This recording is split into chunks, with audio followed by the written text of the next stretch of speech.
Ah, hello, hello. Welcome in, Moose. Welcome in, Big Iron. Welcome in. Uh, so I am once again trying multi-stream drifting. Because I realized that last time, I actually do have access to the 1440p streaming.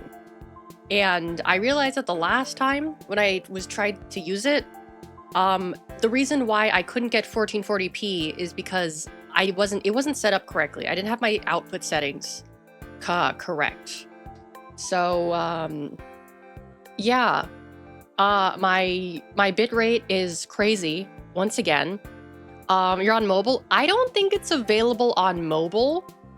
I'm gonna go to Twitch and I'm just gonna look at my stream really fast. How do I do this? Okay, let's see. Gonna mute myself. Oh, that's unmute. Okay, 1440p isn't available. Why? I set it up correctly. Why? Okay, cool. Thanks for that, Twitch. Let me switch back to, wrong screen, this one. I don't know, maybe I set it up correctly. Didn't I? Let me check my settings really fast. Multi-track video is enabled. Output scaled resolution is set to 1440p. Base canvas resolution is 1440p. Why? Yeah, mobile. I know it. That's why I said it's not going to work for you. It only works on PC and is only available in certain jurisdictions. Like, it's available in the US and Canada, but some countries don't have access to it. It's really annoying how it's like, oh yeah, you can do this. And then you set it up and they don't tell you if you can do it or not, or it's working or not. So now I'm using like, my bitrate is like 10,000, all for nothing. Thank you, Twitch. Thank you.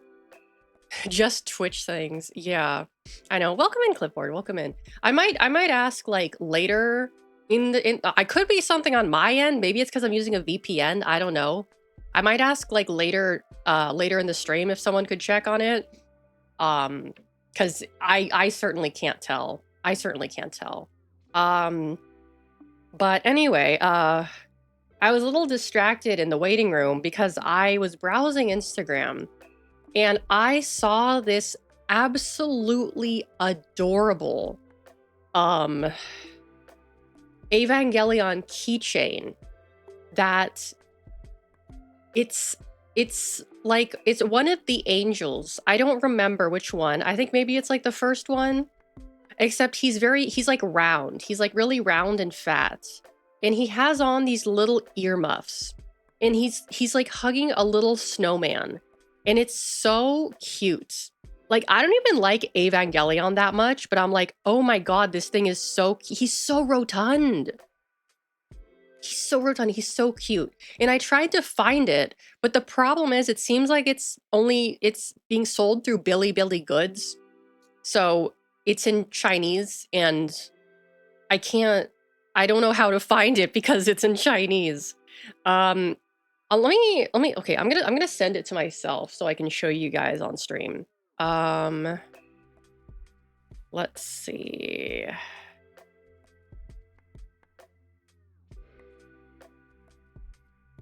Okay. And then I'm going to go, where's my Discord? It send? Yes, it did. Okay. Oh my god, it's so cute. You guys are gonna see this and you're gonna be like, oh my god, wait, that's actually really cute. Okay, Here it is, here it is, here it is. Make it a little bigger here. Look at how cute this is. Isn't he so cute? He's got his little earmuffs on. He's got his little snowman buddy. That's so fucking cute. I don't even like Evangelion that much. And that's like one of the cutest things. That's so cute. It does kind of look like a cat toy, yeah. It's so cute. It's so cute. And since it's being sold on Bilibili, it's probably like $2. But you know, with shipping and taxes, that's probably gonna end up being like $30. So this one's like this is not gonna be I'm not gonna get this unless they somehow start stocking it at the store near me that sells stuff that I've seen from like Bilibili Goods. Like there's this there are these Hatsune Miku Ita bags that were kind of going viral like last year, the year before, because it's Miku's mouth. It's like Miku's mouth and she's like smiling and you put like the pins or whatever in the mouth. And they sell that where I am. It's kind of expensive, but it's there. It's a snow angel. But yeah, exactly. It's so cute. He's just a little guy. He's just a little roly-poly looking guy. He's so cute. It's so cute. Hold on one second.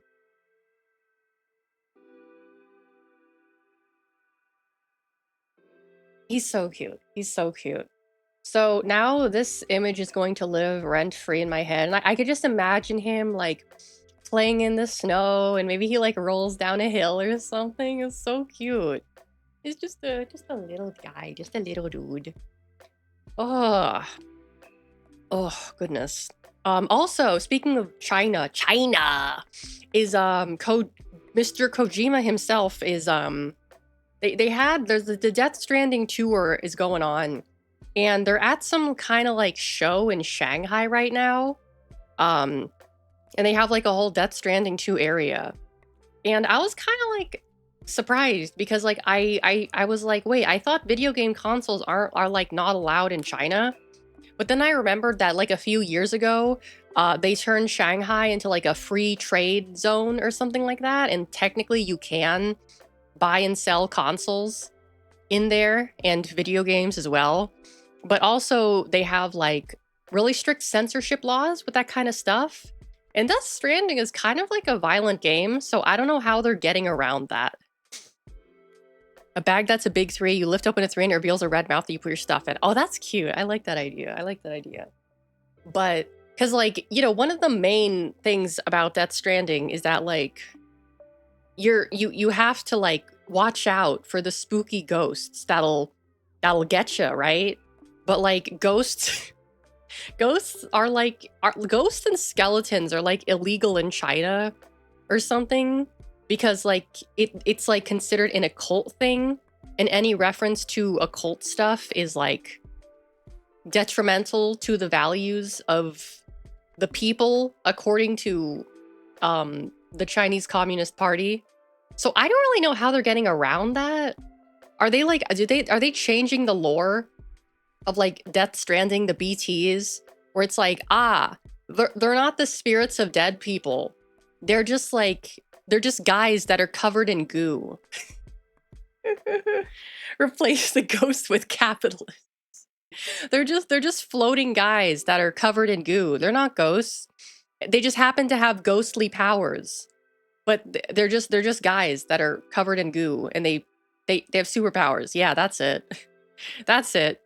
Because, like, the whole thing about Death Stranding is that, like, the world of the dead and the world in the living are, like, colliding. But, like, that's...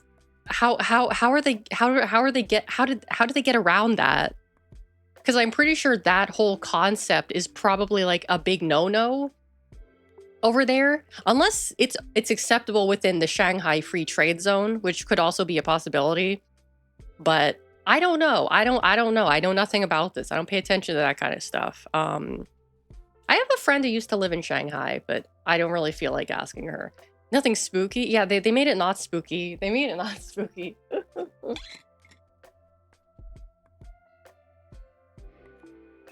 No idea how they did that, but you know, good for him. Also, how how the fuck are people in China how the fuck are people in China gonna afford a PS5? Like, I get that if you live in Shanghai, you're probably like pretty wealthy and you probably work for like a big corporation or you have like international connections, I guess. Communal PS5. Yeah, exactly. Well, like yeah, a PS5 over there is gonna like way more expensive relative to like the cost of like not the cost of living, the cost of like you know the exchange rate, right? The exchange rate. How are people gonna live in China? No. Um so I don't know. It's what I guess it's one of those things that's like really a luxury, which there to be fair, there are a lot of extremely rich people in China. A lot of extraordinarily wealthy people. I have had the mispleasure of having to be around these people, and I know that they exist. I've had the mispleasure of being around crazy rich Asians, so I know that they are very much real and very much a force to be reckoned with. Yeah. Cuz wait, let me check something real fast.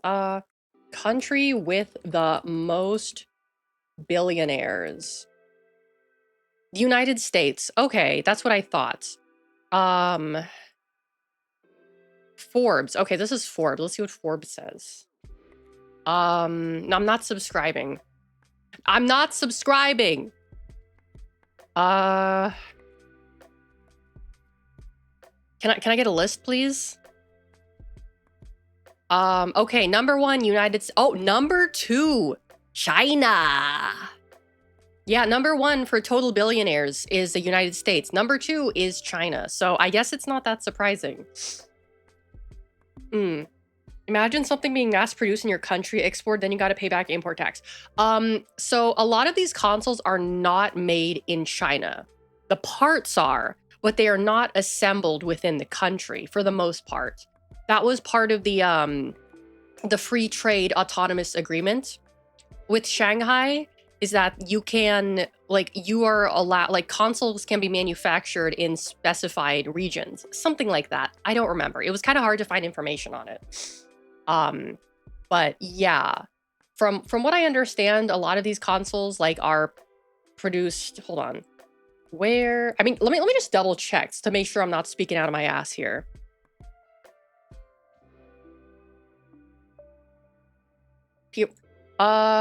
Play. Okay, that's an AI overview. I don't trust that. Let's see. They are so they do manufacture them in Japan, but other sources seem to say they're primarily manufactured in China. Um da, da, da, da. Yeah, okay, they're manufactured by Sony and Foxconn. Okay, all right, I was wrong. Okay, that's okay, all right, whatever. I was wrong. Sometimes you see parts labeled with Singapore as origin. Yeah, like obviously, I don't think all the parts are made in China. I'm pretty sure most like microchips come from Taiwan. Um, but yeah, I could be wrong. I could be wrong. Um, mm. Big push for final assembly being in the country they're sold in. Oh yeah, exactly. Actually, do I have the box? I don't have the box. But yeah, number 2. According to this Forbes list from this year of 2025, the United States has 902 billionaires, with a total net worth of $6.8 trillion. The richest person being Elon Musk, worth, well, is it how much he's worth or how much money he has? 342 billion, which is a inconceivable amount of money to me. The Taiwan Semiconductor Manufacturing Company has the same, if not greater, market cap as Samsung. Oh, okay.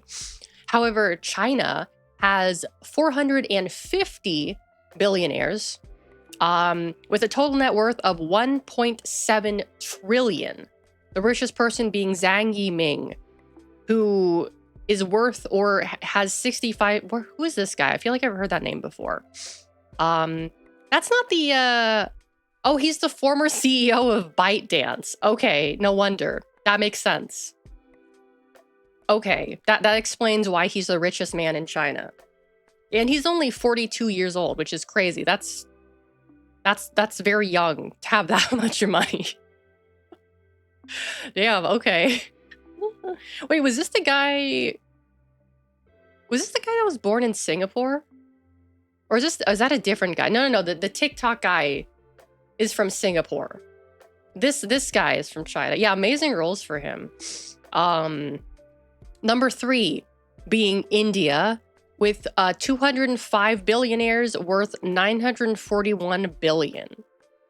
A little bit surprising, but okay. Number 4, Germany. Number 5, Russia. 6, Canada. 7, Italy. 8, Hong Kong, which, depending on who you ask, is a part of China. Number 9, Brazil. And number 10, United Kingdom. So yeah, those are the 10 countries with the most billionaires as of 2025. When was this published? Published April 1st, updated April 1st, 2025. Okay. What's the country with the most billionaires per capita? You're asking too many questions. You're asking too many questions. That's a math question. I don't want to do math. Don't make me do math on my stream. Some weirdo micronation safe haven of rich people.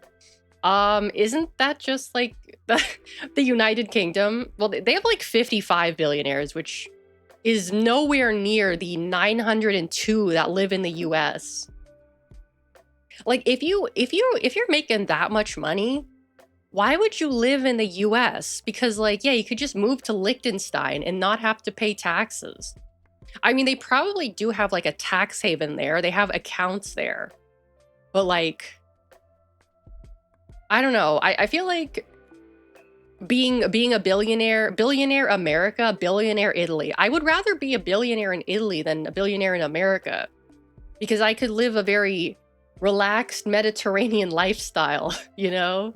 Like, oh, get up at 9, start my day with a cappuccino. You go to the lake, walk around, and just chill, right? Whereas like in the US, it's more stressful. Yeah. I mean, I would assume they have reasons for this, but I think their reasons are bad and stupid.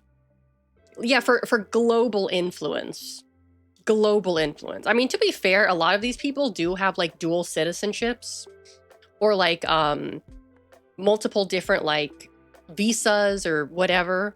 So they're probably quote unquote global citizens, but for like, you know, their legal residence is in the US for whatever reason.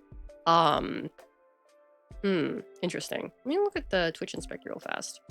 It says my bitrate keeps dropping, but I'm not getting any dropped frames. So yeah, it's not fucking outputting in 1440p. Why?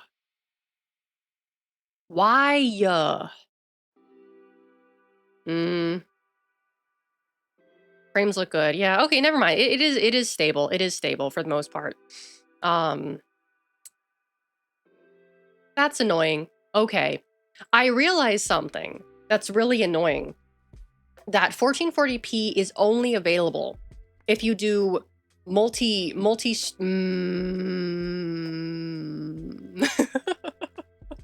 Was that good enough? But the multi 1440p streaming is only available in if you do multi-track drifting. It's not You can't do it any other way. Yeah, Dolly cooked. Oh, hell yeah, she did. Hell yeah, she did. Which is annoying, but I know exactly why they did that. They did that so that they can technically offer 1440p, but they don't have to pay for the encoding. Like, I'm the one doing the encoding or whatever the fuck. So it's like, oh yeah, like, yeah, you can do it, but it's like, it's on you, right? Which is kind of, it kind of bullshit and kind of a scam. It's a scam. It is a scam.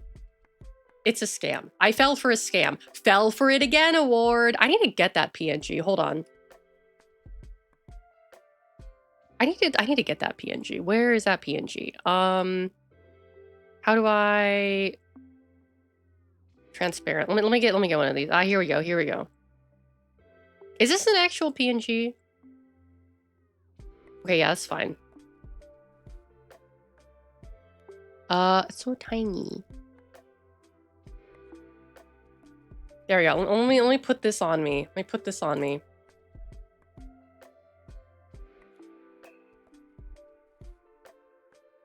There we go. Yeah, I'm gonna... Yeah, I'll put this right here. The ennui. What is ennui? I've heard that word before, but I don't know what that means. Is it like karma? A feeling of listlessness and dissatisfaction arising from a lack of occupation or excitement. Feeling of weariness and dissatisfaction. Yeah, that's how I feel right now after finding out that 1440p streaming is in fact a scam. So yeah, fair enough. Fair enough. I said it's like ennui. No, I said ennui. That's what I said. I said ennui. I didn't say ennui. I said ennui. Check. No. I won't let you gaslight me. I won't let you gaslight me. I said ennui. I didn't say that. I didn't say that. No, you're wrong. You're wrong. You're wrong. No.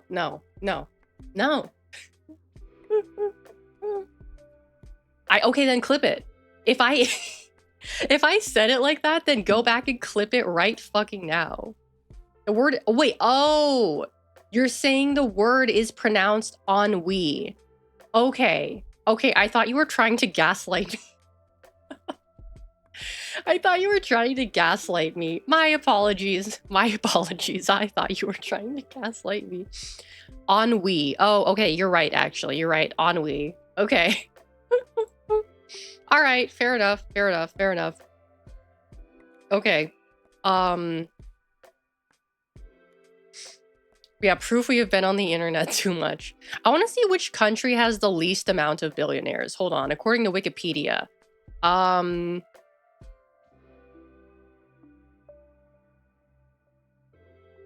Hold on. So this is per Forbes list of April 2025. Okay. So there are actually several countries which do not have billionaires.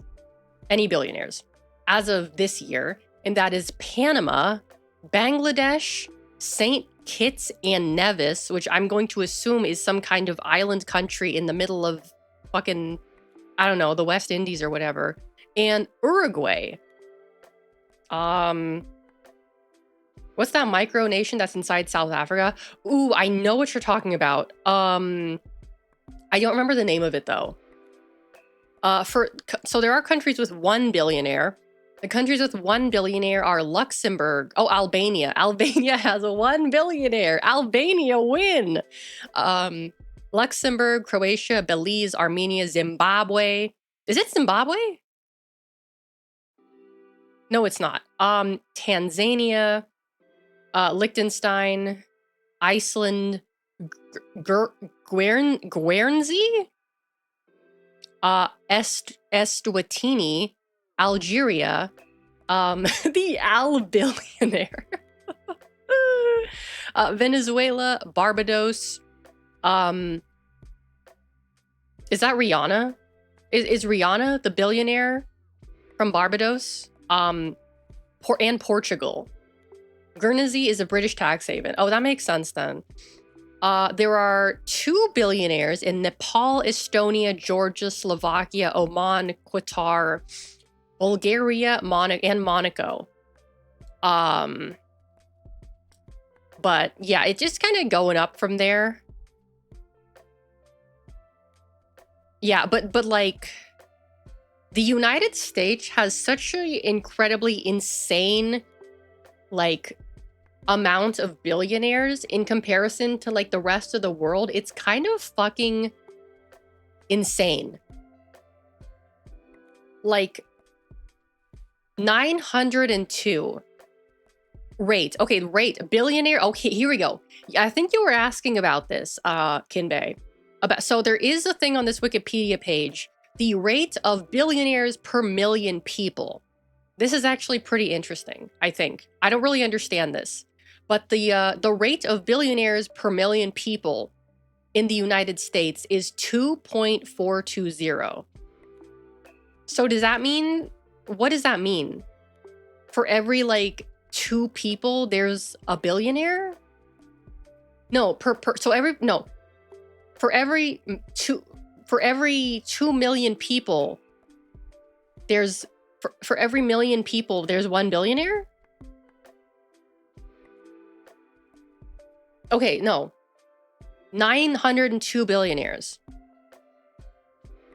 per million people is 2.420. So for every million people, there is 2.420 billionaires. Right? Is that what it's trying to say?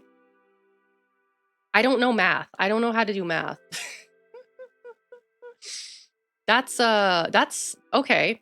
However, there are countries where this rate is exceptionally high.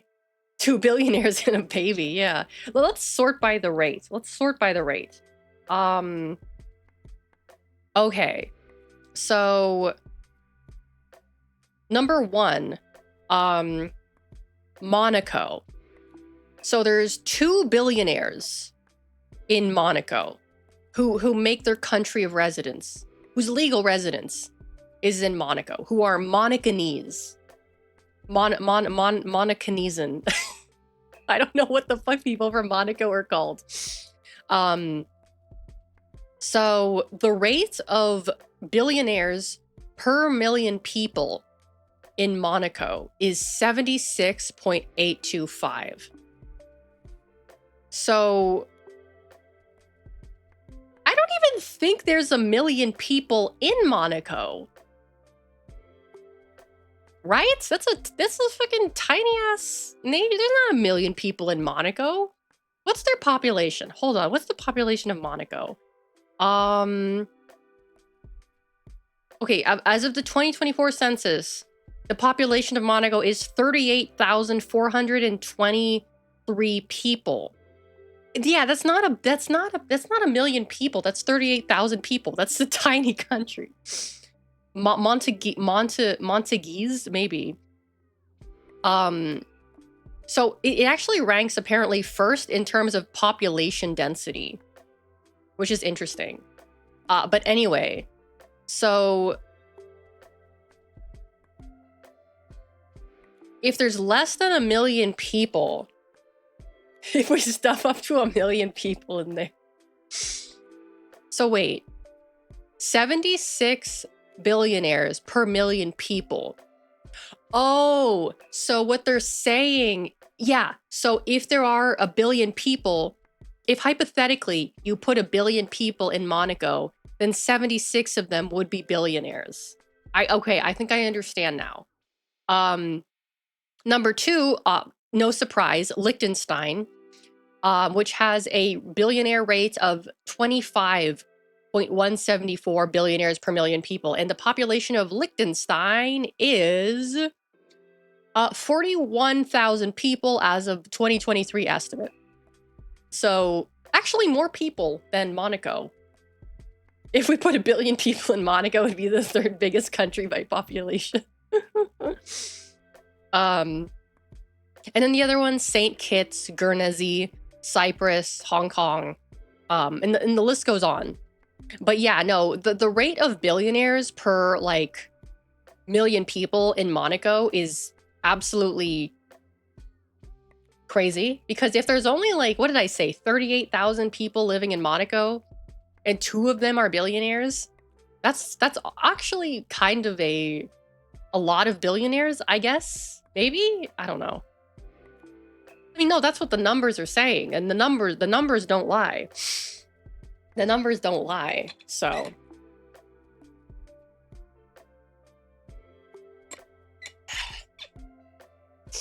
interesting. See, this is now an educational stream. We're all learning something here tonight on the Alex Azarashi stream. This is not what I came here to do, but you know, this is fine. We're having fun with it. Ugh. My hometown is 3 times that population. Yeah. What is the countries? Okay. Countries by population. Okay, list of countries and dependencies by population. Includes sovereign states, inhabited dependent territories. Okay, let's see. Do you have a list? Okay. Number 1, no surprise. Wow, wait, actually, wait, hold on a second. Okay, this is an official projection. So I cannot attest to the accuracy of this claim since it is an official projection. But according to this list, as of March 1st, 2025, the official projection of the population of India is number 1 at 1,413,324,000 people. Whereas China, the official estimate for China is 1,408,280,000 people. So, but that one is an official estimate as of December 2024.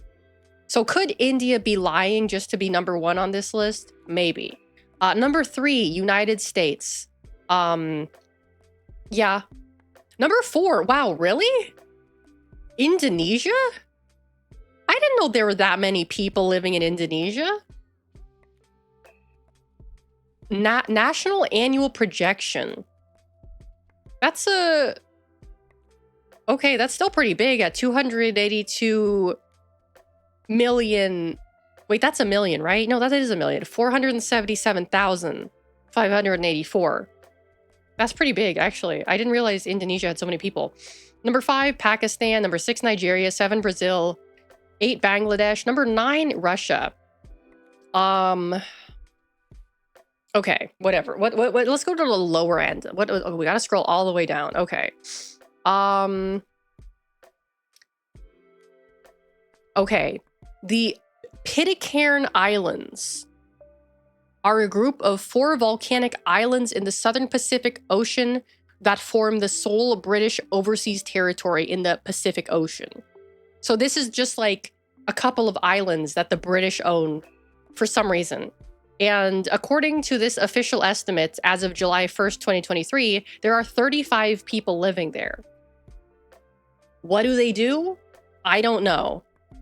But they live there, apparently. Cocos Keeling Islands are an Australian external territory in the Indian Ocean. 593 people as of the 2021 census.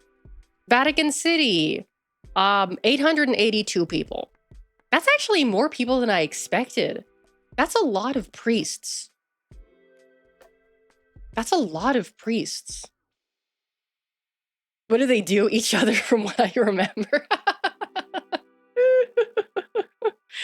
Yeah, I mean, what else are you gonna do? What else are you gonna do? That's a lot of priests. 800 of them in one tiny area of Italy? That's a lot of people living in one person's house. That's okay. What Vatican culture? I mean, I've been to some of these places. I think I've been to, have I been to St. Peter's Basilica?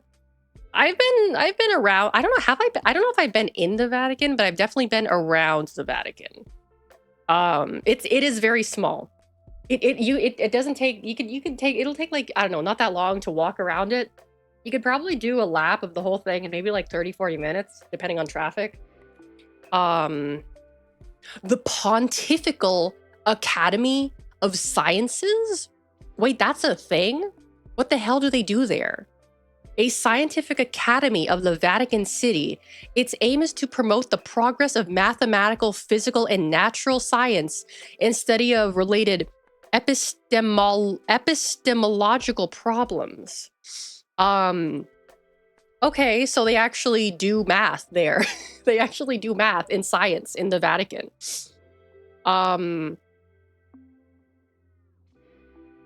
So like, it's Pope science. It's literally Pope science. It's literally Pope science. The leader of the first academy was the scientist Galileo Galilei. Didn't they like kill him or like excommunicate him? What for like saying like, the Earth isn't the center of the universe? Didn't they do that to him?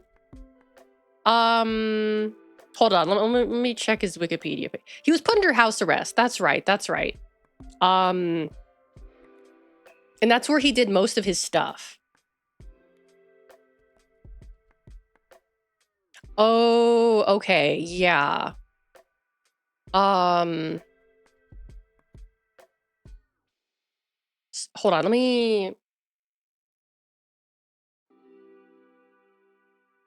Florentine Academy.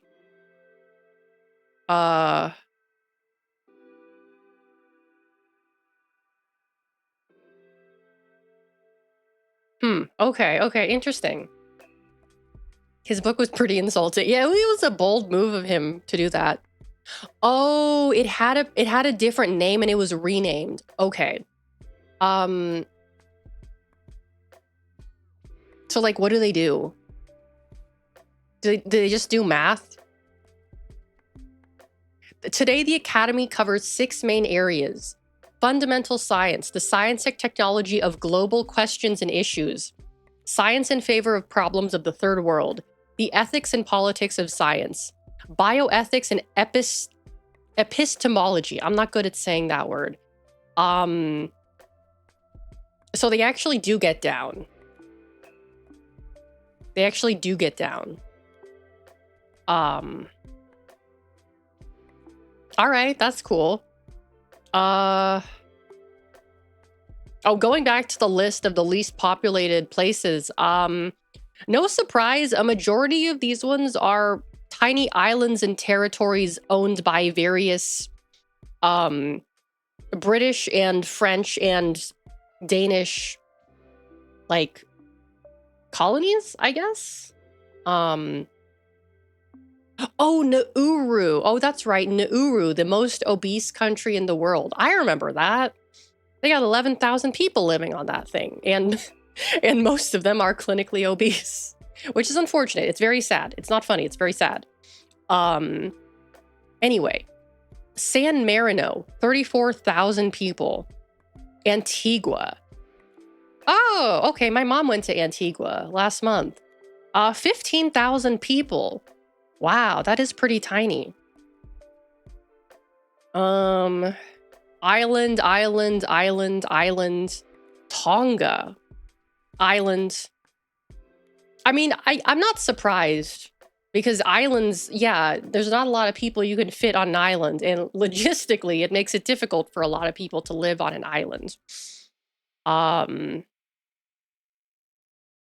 Luxembourg, Macau, which is a special administrative region of the PRC, with 687,000 people, excuse me, as of the 31st of March, 2025.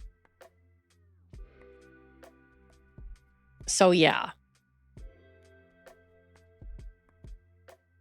Okay. Well, that was certainly an educational tangent. I need to actually do what I came here to do, and that is figure out what I'm gonna do for next week and the upcoming weeks, schedule-wise. Because I do want to return to my usual schedule of 4 days a week, Tuesday, Thursday, Saturday, Sunday. But I'm thinking of moving things around a little bit since Tuesday, Thursdays are usually my long stream days. I was playing Kazan on those days, but I think I want to change that just because I'm still trying to get back into that game. I think I want to put that for one of my shorter stream days because if I play it for too long, I'm gonna get tilted until I get my mojo back. Until I get my mojo back, I think I'm gonna put that on. I have it listed for Saturday. That's probably fine. Pokemon XD. Oh, that's actually a good idea. Saturday, I get salty with Kazan, and then Sunday, I chill out with Pokemon XD. That's pretty good. That's pretty good. Tuesday, Thursday. So I think I'm going to... I think since I do stream for longer on those days, I want to put like a big... Like I want to play the same game on both of those days. Because the problem that I'm kind of starting to have is like, oh, I'm playing these games once a week. And a new game I want to play comes out.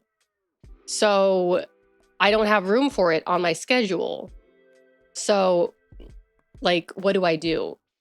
And I think what I want to do is I want to like try to get games done more quickly, or at least like big games, if that makes sense. Like Pokemon XD, I'm fine with taking my time with that. I'm a-okay with that. Kazan, I'm gonna put it on the back burner, like do shorter streams for that for the time being. So let's say Tuesday, Thursday, I stream for a minimum of 4 hours on those days, unless something gets in the way, right? So I want to go through my Steam library and my games and see what I want to do. I do want to do some solo Night Rain, but I don't really want to put all my eggs into that basket right now. Let's go into Steam. What do we got? What's going on Steam? Library. Okay, I got a lot. Let's sort by how do I sort by? No, sort by recent activity? No, is there a way to sort by how like recently bought games? Like how to sort by recently bought games? Oh no, that's recent activity, right? Is it? I don't know. Whatever. I'll go through this and I'll see. Oh, there's a repo update. Oh, wait, what's the repo update? Wait, what is the repo update? Hold on. Fixes. Stuck in loading error. Multiplayer. Fixed a couple of hacker vulnerabilities. Did they fix the health cheat? Did they fix that? I hope they didn't fix that.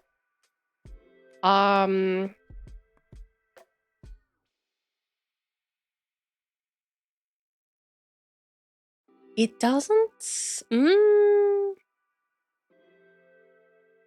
Lobby invite, drones, rubber duck.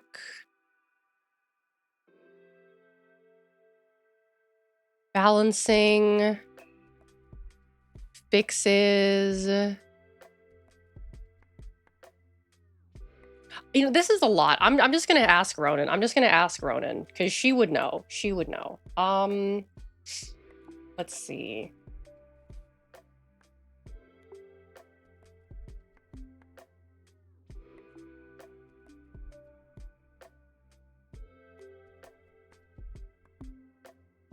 I'll just ask her and see what she has to say, because she would know. She would know. Anyway, library. I want to do, oh, there's some demos. I do have some demos that I've had installed that I've been meaning to get into that I just haven't really had the time to. So I might do a demo day, but I don't know if that's going to be enough to fill out the amount of time I want to stream for. Because what do I have installed? What demos do I have? Total Chaos, The Suspense, Cold Abyss. Those are all ones I wanted to try. That's like 3 demos. If I spend like an hour on each demo, it's like 3 hours. Okay. And if I like it, I might spend more on it. Okay. We'll do Tuesday will be demo day. Tuesday will be demo day. We'll do that. That's same time as usual. Let's see. Kingdom of Piss. Yeah, this okay. I'll maybe.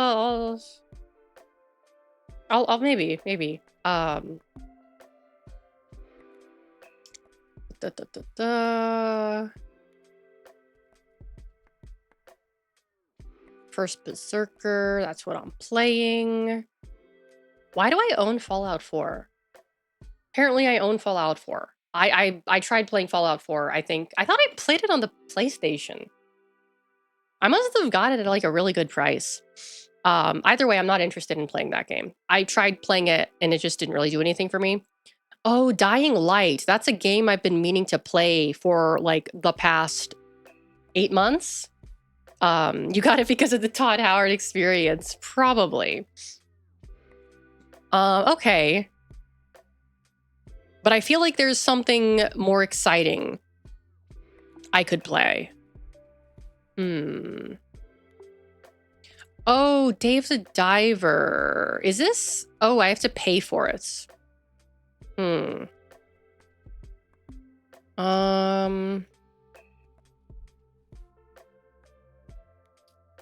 I could go back to Armored Core since I never finished that game. But if I do, I'm going to have the exact same problem I'm having with Kazan, which is that I stopped partway through and I don't want to do a new game because I refuse to fight Balteus again. I don't want to do that.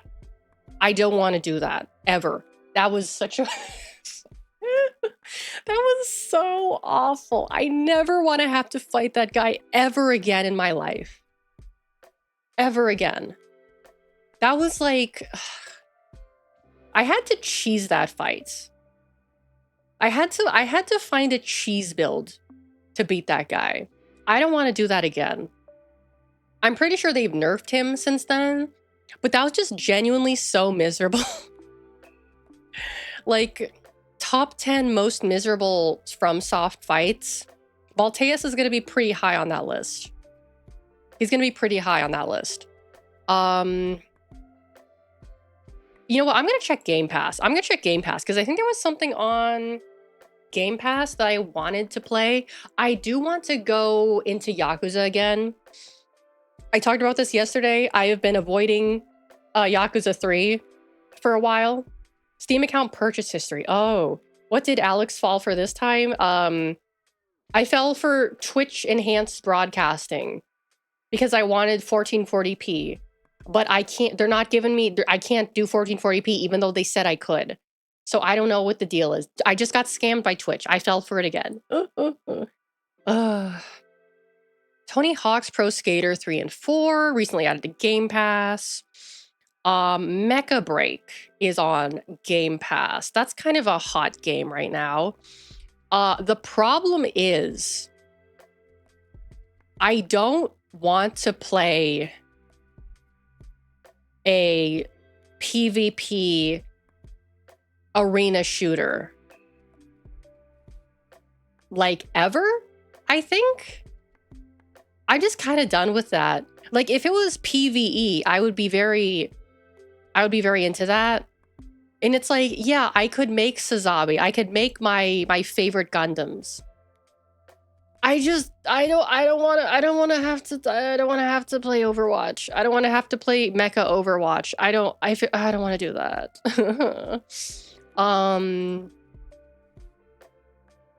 What else is on here? Barbie Project Friendship. Splitgate too. That's that game where that fucking guy went onto the stage and was like, "We're making the next best game."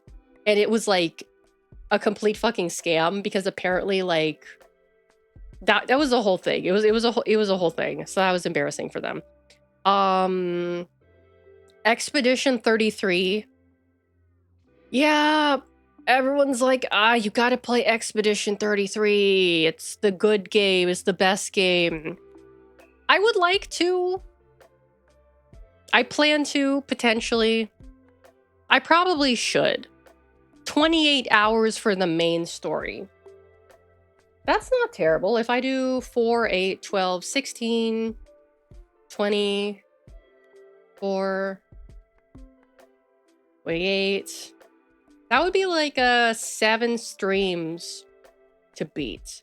So if I'm doing 2 streams of that game a week, that would take me 1, 2, 3, 3.5 weeks to beat it. That's not terrible. That's not terrible. But yeah, Splitgate was the one that's like Apex X Portal, basically. Okay, I'm gonna look and see if there's anything better on here. Also, I need to check my... How big is this? Oh, it's only 40 gigabytes. Oh, hell yeah, dude. I could download that right now. That's a contender.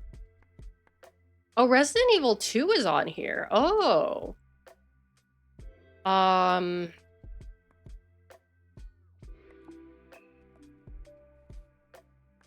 Day 1 releases with Game Pass. Oh,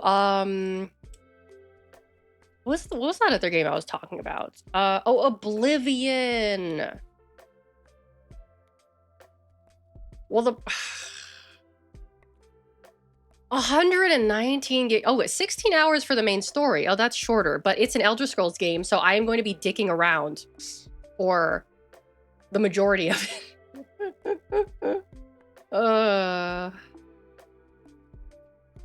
119 gigs. Was it BB that sent me a mod to make it run better on PC? Let me just check. I think she did. Oh no, that was for Expedition 33. Oh, okay, so the mod was for Expedition 33. Okay, maybe Expedition 33 is the better option then, since I have a mod to improve performance. There's Atomfall DLC? I don't really care enough to I don't really care enough about that game to want to play the DLC.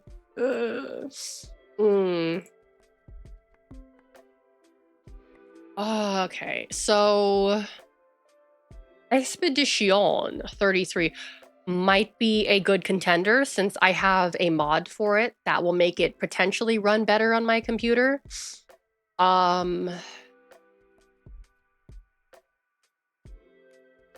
Oh, what else is coming to Game Pass? Wu Chang, Fallen Feathers, Outer Worlds 2. That's coming to, which is fantastic because that means I don't have to pay $80 for that game. That's coming the end of October. Okay. What else do we got here? What's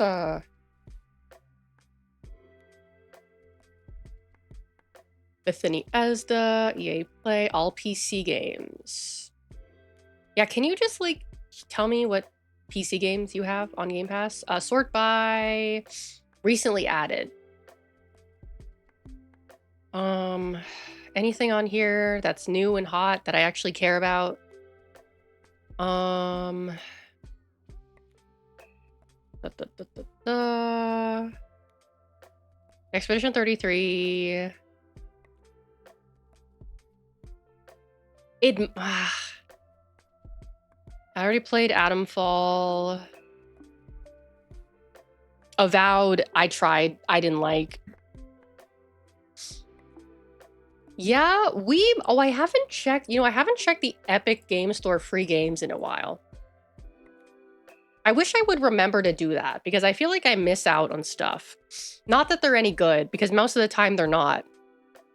Like, this week, Figment 2, Creed Valley, and Skyracket are free now on Epic Game Store. Oh, wow, actually, hold on. Sid Meier's Civilization 6 Platinum Edition, free on Game Pass, coming next week, actually, the 17th. I think, is that a good deal? I don't play these types of games. I guess that's a good deal. It's an $80, yeah, that's a good deal. Normally $80 because this includes like the DLC and expansions. Yeah. So like if you want Sid Meier's Civilization 6, including DLC and expansions for free, come back to the Epic Game Store on the 17th to get it for free, because otherwise it's $80. You finished Nosferatu? Well, I still have to watch that movie. Okay.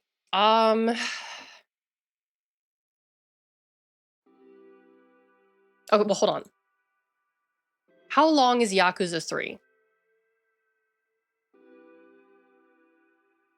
Huh? Eh?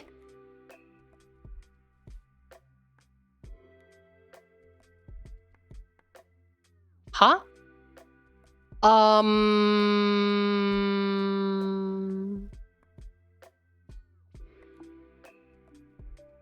Is the Yakuza series no longer free on Game Pass? Oh, fuck. I took that way for granted. That's like one of the main reasons I got Game Pass, is so I could play these games for free. Fuck. Shit. No, I've been playing them on Game Pass because they were free on Game Pass like last year.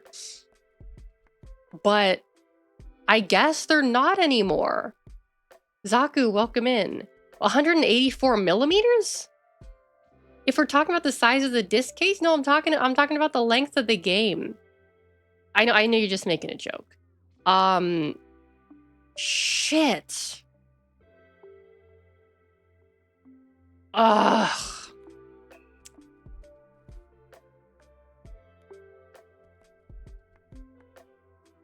Damn it. Okay. Well, that's great. Okay. Let's check GOG.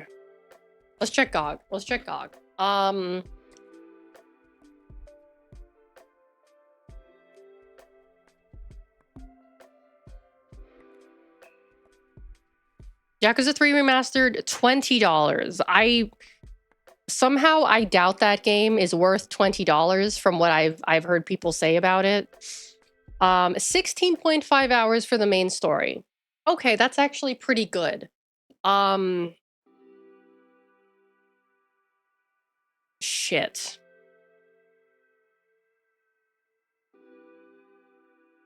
Okay, let's check Steam. I guess I might not be able to continue my Yakuza playthrough for a little while. Oh, it's only $10.99 on Steam. Wait, is it on sale? It is on sale. Offer ends July 14th. That's in like 3 days. Oh, it's on sale right now. Yeah, all right. I'll add it to the cart. I'll add it to the cart. The bundle is on sale. What other games are on sale right now?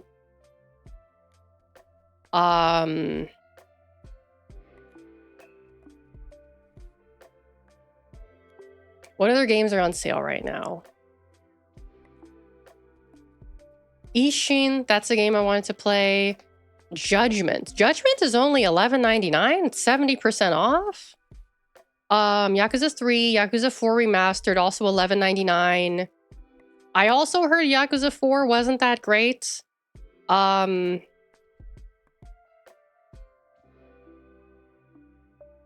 know what? I'll throw Yakuza 3 and 4 into the cart. That's content for at least like later this year, the rest of this year. I don't know. Yeah. Yeah. Okay. I mean, while I'm at it, no. I can't be.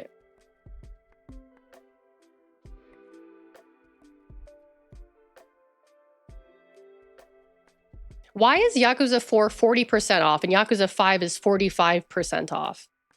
Are they fucking with me? Anyway, yeah, that should be good for at least like the next couple months, however long it takes me to beat those games.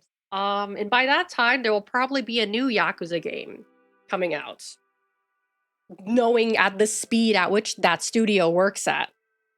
Upcoming releases, you guys got anything coming up? Nope. Discounts. Okay. Actually, why don't I just buy those now? Because otherwise I'll forget. And there's still yet to be new Monkey Ball. Yeah, all right. Yeah, it's $22. That's fine.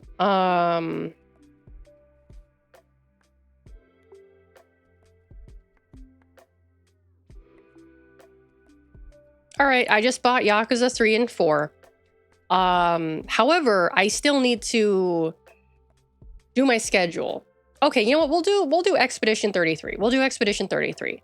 No guarantee that that game is going to work on my computer, even with the mod that BB sent me. But you know what? I'll put it in there for good luck, even though that's probably not what's going to happen.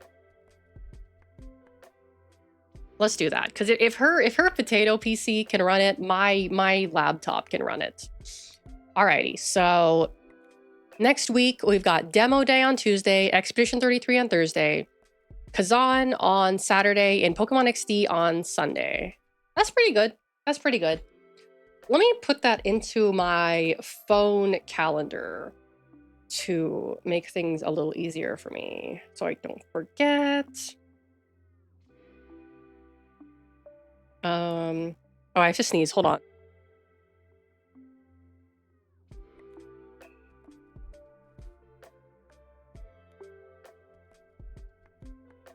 Excuse me. Thursday.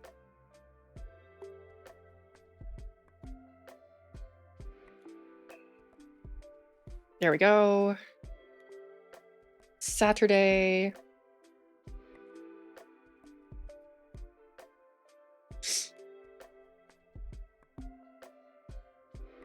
And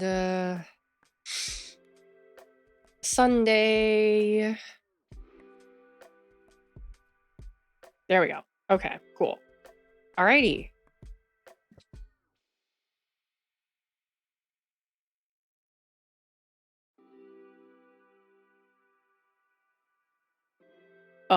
Okay.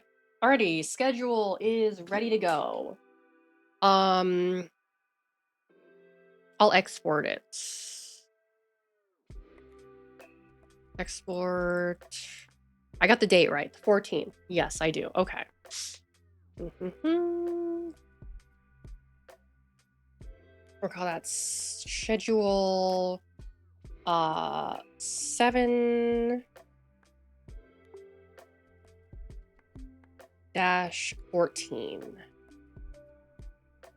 Yes. Okay, cool.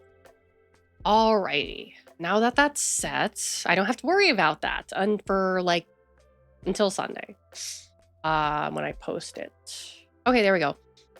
Oh, there was something else I wanted to talk about. Hold on. Oh, I remember. Hold on. I had it saved in my Twitter feed. Hold on.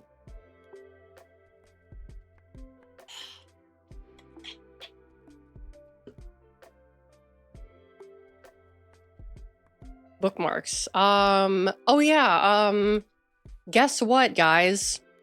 A person in northern Arizona has died from a case of bubonic plague, according to the local health officials. How do you get the bubonic plague in Arizona in the year of our Lord 2025? I don't know. I genuinely don't know. Yeah, Arizona. Like, Flagstaff, Arizona.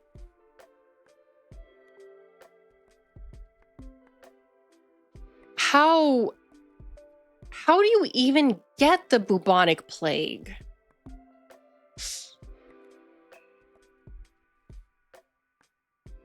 This marked the first recorded death from the bubonic plague in the country since 2007. Oh, sorry. It wasn't the bubonic plague. It was the pneumonic plague.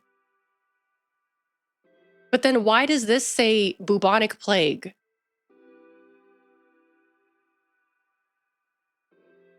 Are they NBC News? Are you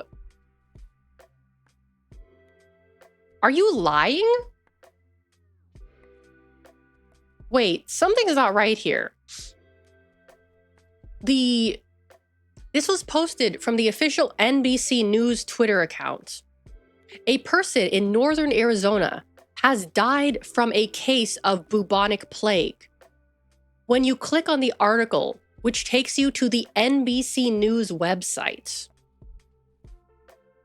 it says the first sentence, a person in northern Arizona has died from a case of pneumonic plague. So, is it the bubonic plague or not?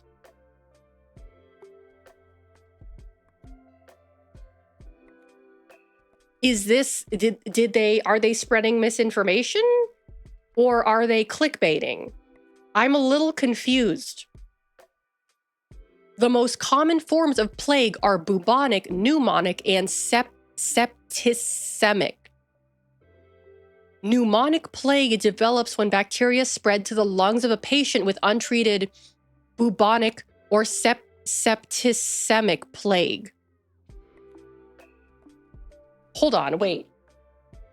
Pneumonic plague develops when bacteria spread to the lungs of a patient with untreated bubonic or septicemic plague, or when a person inhales infectious droplets coughed out by another person or animal with pneumonic plague. So they did have bubonic plague? Extra Fuzzy, welcome in. I fell for Twitch's enhanced broadcasting 1440p streaming bullshit. It doesn't work for me. Even though they say I can do it, it doesn't work. So yeah, I fell for it again.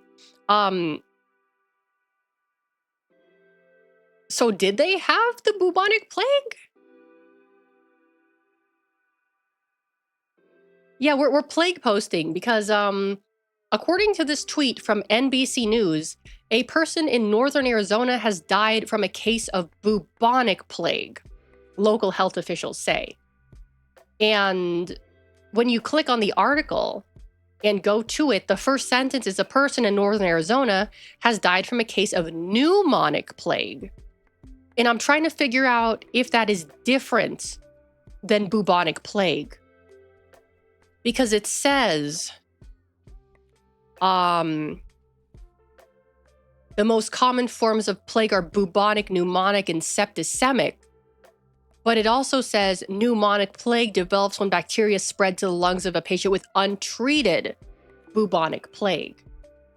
So, did they?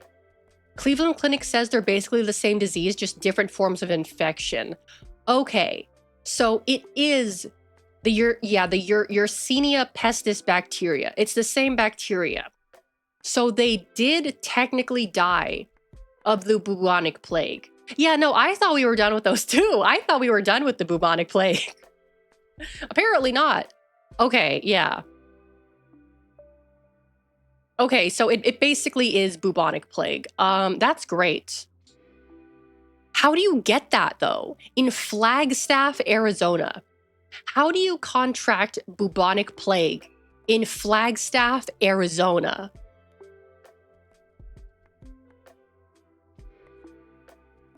An average of 7 human plague cases are reported each year in the US, but those cases aren't always fatal, according from data from the CDC from 2000 to 2023. Probably by living in a place called Flagstaff? I don't know. I mean, Flagstaff is like, I don't think it's like a rural area or anything like that.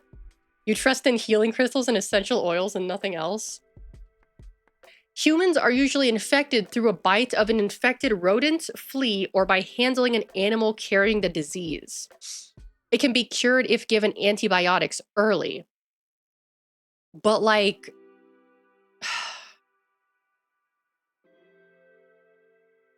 it said there was a reported prairie dog die-off north of Flagstaff, which can be an indicator of plague. However, they say the death is not related to the prairie dog die-off. They are collecting fleas for testing. But how plague happened? Okay, yes, Yersinia pestis. Let me look into this this parasite. Is it a parasite? It's a bacteria.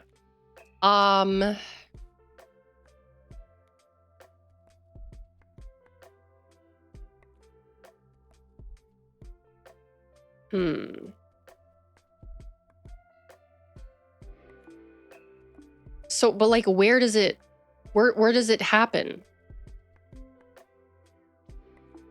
Most of the spreading occurs between rodents and fleas. Transmission to humans is usually through the bite of infected fleas. Okay. But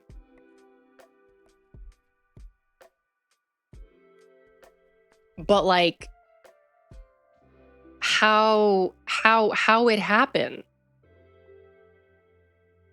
How bacteria come to exist? Like, it's got to come from somewhere, right?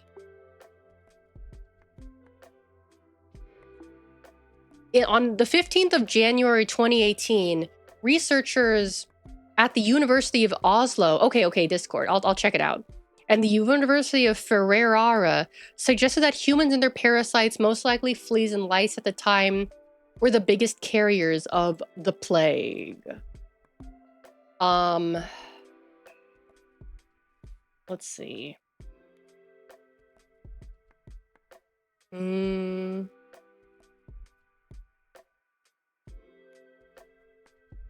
DNA evidence published in 2015 indicates Y. pestis infected humans 5,000 years ago in the Bronze Age Eurasia. Thank you. I will take a look at this article right now.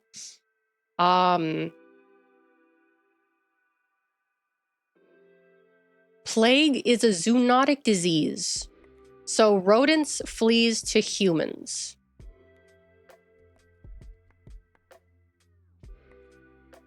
Okay.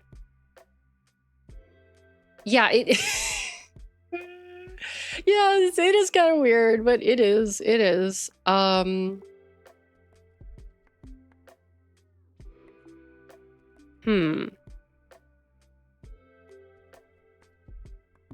Yeah, dying from the bubonic plague in 2025 is not a good sign.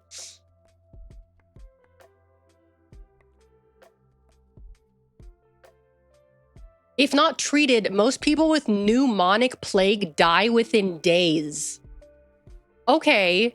Well, no wonder they died. They probably, like, didn't know until, like, it was too late. It says pneumonic plague can spread from person to person through coughing and sneezing, just like the common cold. You could also get it from close contact with infected animals or from bacteria moving to your lungs from another part of your body. So okay, so that's probably what happened. They got the bubonic plague and then it moved to their lungs. Okay. Interesting. In the US, you're more likely to get plague in rural areas of Western states. You're at a higher risk if you work with animals in an area where plague is found. Flagstaff, Arizona is not a... Is it a rural area? I don't think it is. I mean, unless they were, like, out in the country or something. Yeah, looking at this picture of Flagstaff, Arizona, it looks like a fucking suburb. It looks like a friggin' suburb.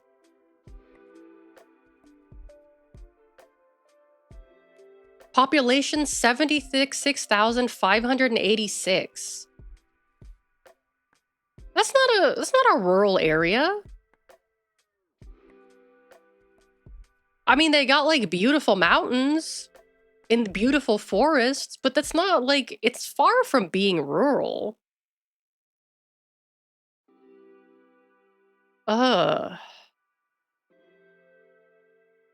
Plague Inc. players writing this down.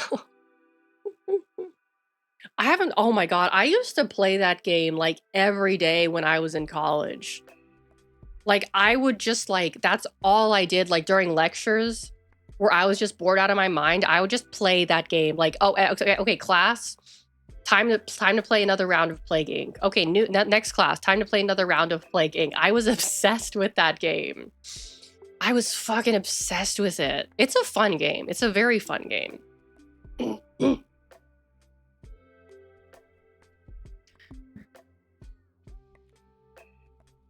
Okay, symptoms of plague include fever, chills, headaches or body aches, weakness or fatigue, dizziness, vomiting, diarrhea, nausea.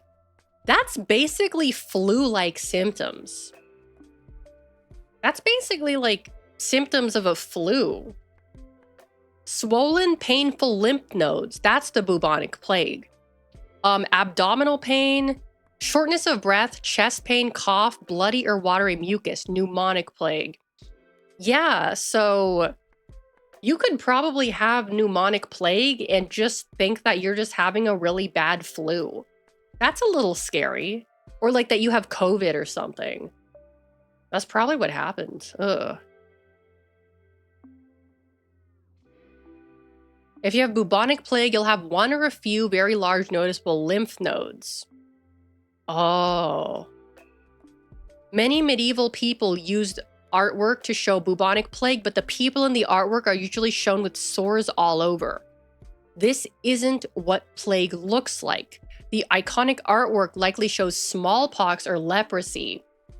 Oh, so those images of people with like giant fucking, like their skin is all gross and shit from like medieval art, that's not accurate. That's not accurate. VTubing has evolved into cranial hemorrhaging. Oh boy. What animals carry plague? Rodents, including rats, mice, prairie dogs. Interesting. So it might, they say it's not because of the prairie dog die out, but it might in fact be the reason why the prairie dogs are dying, because they got the bubonic plague. Ground squirrels, gerbils, and guinea pigs. I know I shouldn't be laughing, but just imagine your guinea pig gets bubonic plague. Your fucking guinea pig gets bubonic plague. What the hell do you do? I think you'd have to take it out back Old Yeller style. I don't think you would be able to keep that guinea pig. If it got bubonic plague, like you would have to they'd have to put it down. Yeah. Yeah, and then it spreads to you. Yeah, not a good idea to keep a guinea pig with bubonic plague. Wasn't there a recent case of a basically extinct virus killing someone because of reluctance to use vaccine? Oh, I'm sure. I'm sure. Does it affect animals too? Yes. Many animals carry and spread the disease, according to this article. Which animals are more likely to have plague is different depending on where you live. Research shows plagues can affect the rodents I just lifted, other small mammals, pet dogs and cats, deer, and also camels, which is interesting.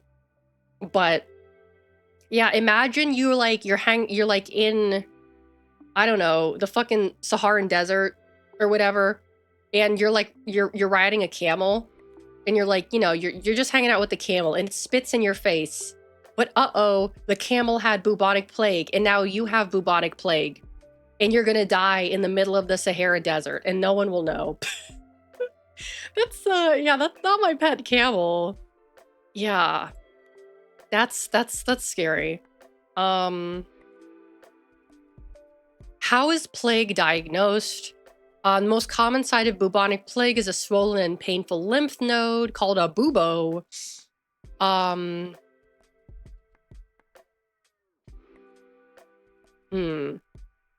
Plague needs to be treated with antibiotics right away. Okay, so antibiotics treat plague. Let's see. You need to get treated immediately if you have the plague. While antibiotics work well, you have the best chance of getting better if you start taking them within 24 hours of noticing symptoms. How long does plague last? If treated, you'll probably feel better in a week or two. Buboes from bubonic plague might take a few weeks to go away. Okay. Immediate treatment with antibiotics will help you survive the plague. With quick treatment, about 90% of people with all forms of plague survive, which is good news. Without treatment, plague is nearly always fatal. With treatment, there's a 5 to 15% mortality rate for bubonic plague and a 50% mortality rate for pneumonic and septicemic plague. So bubonic, you're lucky if you get bubonic plague. Your survival rate for bubonic plague is much higher than pneumonic plague. Yeah, pneumonic plague, you're good luck, buddy. Good luck. Imagine your coworker takes a few weeks off and they come back like, oh yeah, I had the plague. Yeah, honestly, I would probably like, I'd probably be like, oh, okay. Do you like live in a barn? Do you live in a barn? Do you sleep in the dirt? Is that why you got the plague? I wouldn't say that, but like, yeah,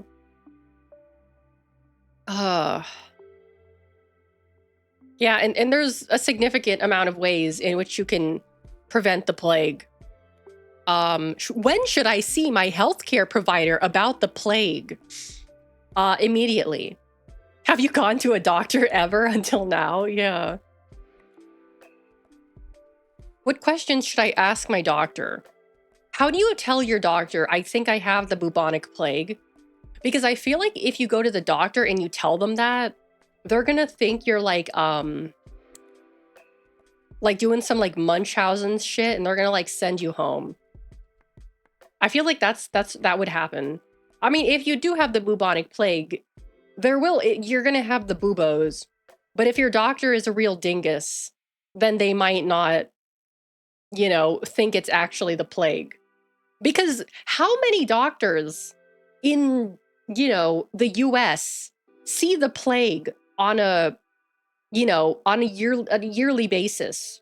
I bet the majority of doctors in the US have never seen the plague before. They've only like heard about it in books and videos and shit. Yeah, you'll get laughed out of the office, exactly. You have to dress up like it's the Ren Fair. Yeah. So if you have the plague, get it treated immediately. or you will probably die. Yeah, if you have untreated plague, you're probably gonna die. You're probably gonna die. So yeah. Don't go to Flagstaff, Arizona, because they have the plague there now. they have the plague there now, apparently. Most doctors I've met are very whatever about what goes on in people's bodies, especially if the patient is a woman. That's why I only see female doctors. I'm sorry if that sounds like misandrist or whatever, but like, I don't know. I like, if it like, it's just like one of those things, you know, where it's like, I mean, okay. Would you, men of the chat, and this is probably not a very good question to ask if I'm trying to get my point across. If you are getting a prostate exam, yeah, I'm going there. Would you rather have it done by a male doctor or a female doctor? I'm curious. I'm just curious, right? They didn't take my sister's symptoms seriously and went till I back her up. Yeah, when was your last period? Exactly. I mean, they normally ask you that, like whenever you go to the doctor as a woman. The difference is like, if that's the first thing they ask you, that's a little like, like if you say you have a problem and they're like, when was your last period? It's kind of like, but if it's like, okay, like we're just getting your information, right? You know, and it's like, okay, tell me. And it's like, okay, yeah, for reference. Because I know, one of my friends, she she had to go to the emergency room because she had a really severe I think it was like a bacterial or a viral infection that nearly killed her. And they didn't take her like seriously at the emergency room, and they were asking her like if she was pregnant and shit. And it was like, she said it was a pretty bad experience. You think male, if it's better, it's dudes. Okay. I see. But yeah, no, like she would have died had she not, like, you know, actually fought for the doctors to like take her. They do that all the time. Yeah. They're basically like, okay, you're sick. Are you pregnant? And she was like, what the fuck? Like, no. And they're like, okay, well, you have to take a pregnancy test anyway. It was weird. Because I think I went to the emergency room like maybe once. No, I went to the emergency room. Well, no, more than once in my life, but like in my adult life. Well, the 2 times that I have been to the emergency room, they did not do that. Granted, I went to the emergency room for a different reason. But they didn't do that. Yeah, are you sure you have an infection? Are you sure you're not just pregnant? Yeah, exactly. It's fucking yeah.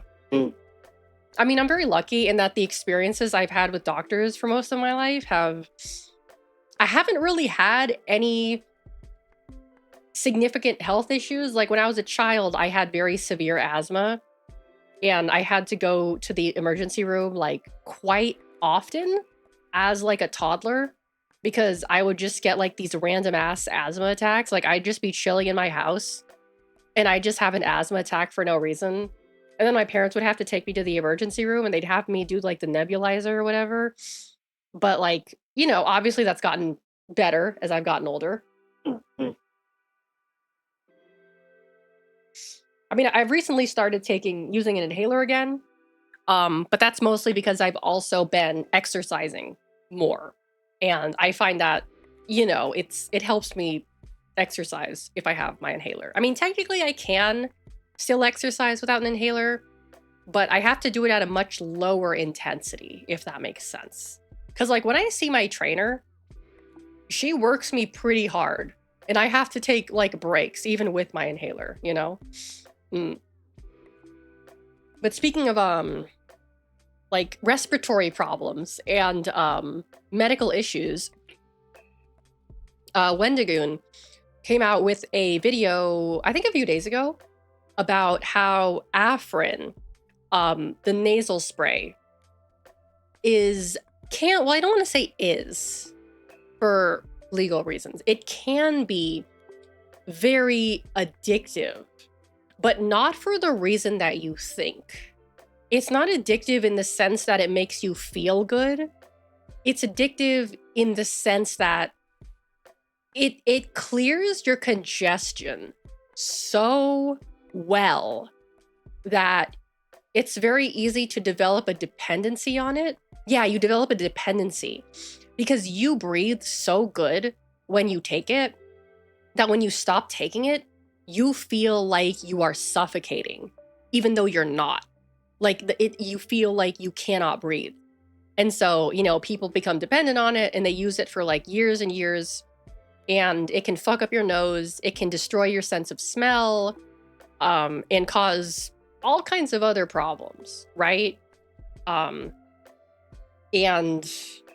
yeah, it's like, and there's no real treatment for that kind of addiction, as far as I'm aware. Because it's like, you just kind of have to go cold turkey on it. And, going cold turkey on anything is any kind of drug, any kind of addictive substance is incredibly unpleasant and potentially dangerous.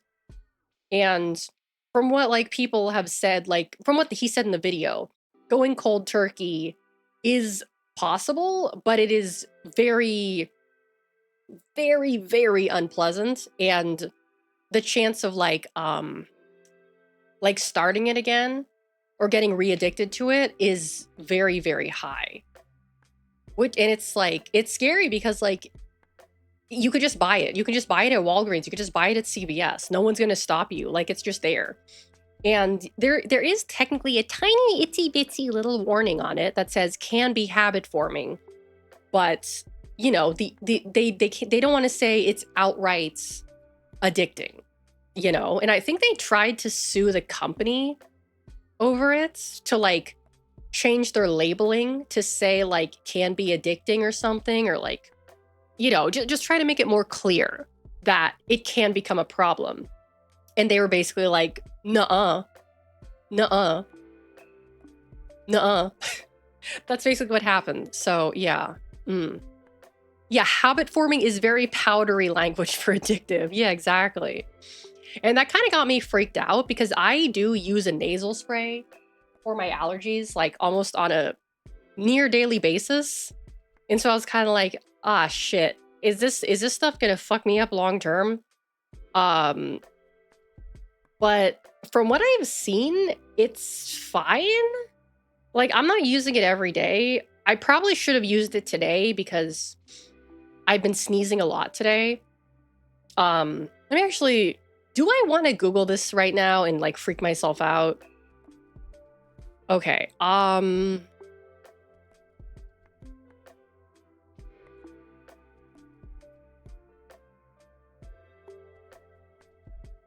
Okay, let's find out.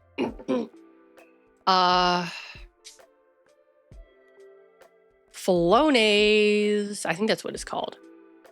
Flonase. It is a steroid medication. It is prescription. I get it from my doctor. So let's see what this says. Mm-hmm.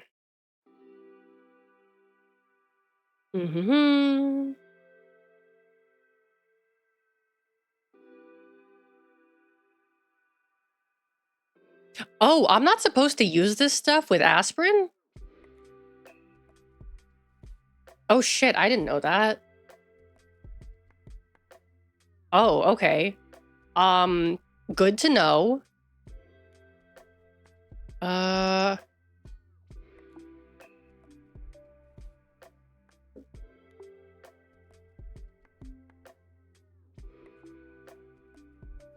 I should probably make sure. Hold on. Okay, it doesn't interfere with my asthma medication, it seems. Grapefruit juice. Interaction with grapefruit juice. Okay, well, I don't drink grapefruit juice for that reason.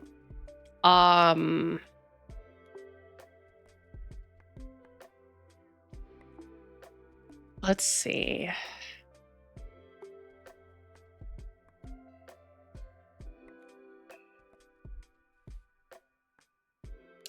I don't really do it the right way. To be fair, I don't really do it the right way, so maybe that's why it's not that effective sometimes.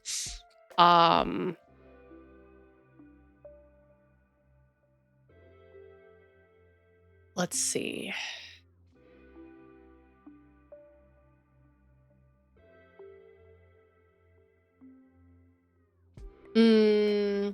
This medicine? Oh, they did tell me about that. They did tell me it can cause nosebleeds. Thankfully, I haven't had that. I've had a little bit of sensitivity, but you may get infections more easily while using this medication. Okay. Using this medicine or using it for a long time may increase your risk of having adrenal gland problems. Talk to your doctor right away if you have darkening of the skin, diarrhea, dizziness, fainting, loss of appetite, mental depression, nausea, skin rash, unusual tiredness, weakness, or vomiting. I mean, I get some of those on and off, but not all at once. That would be unfortunate if I got all of those all at once. May decrease bone mineral density when used for a long time. Okay. Well, the good thing is, once I, move out, I'm not going to need this medication anymore. Because I don't get my allergies when I'm outside of my house. The reason I have to take this is because, plus bubonic plague. The reason I have to take this is because I live with 2 dogs who I love dearly. Unfortunately, I am allergic to the both of them. And there's nothing I can do about that. So yeah, I just have to take this and deal with it.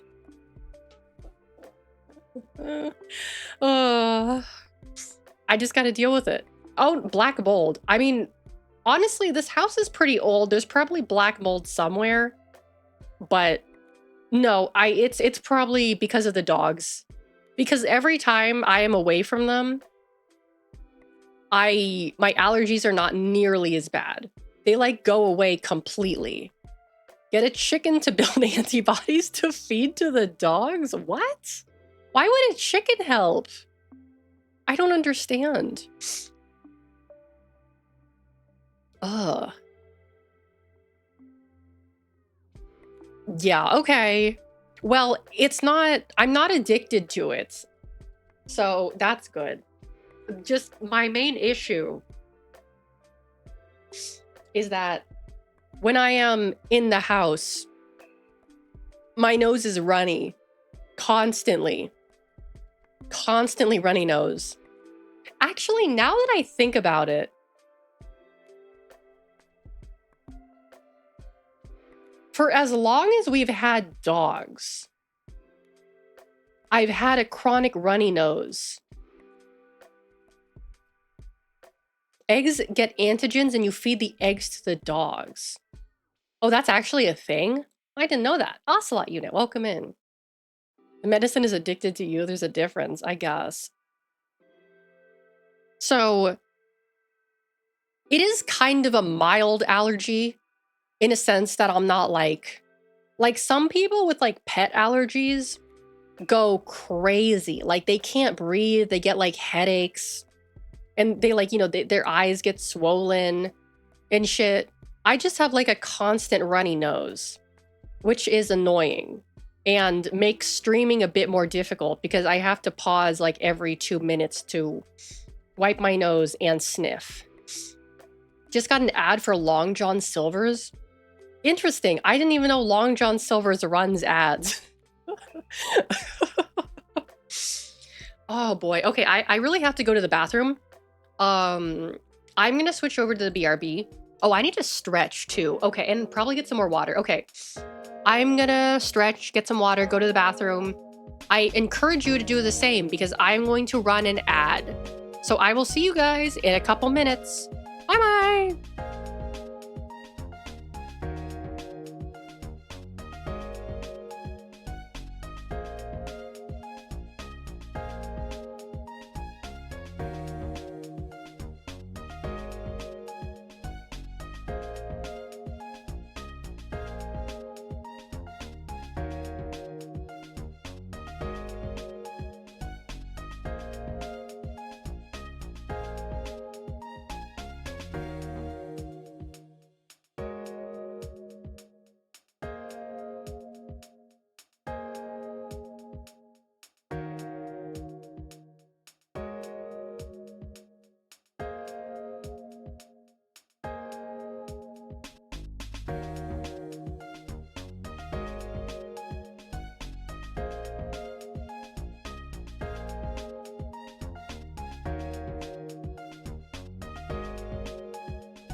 Okie dokie, I'm back.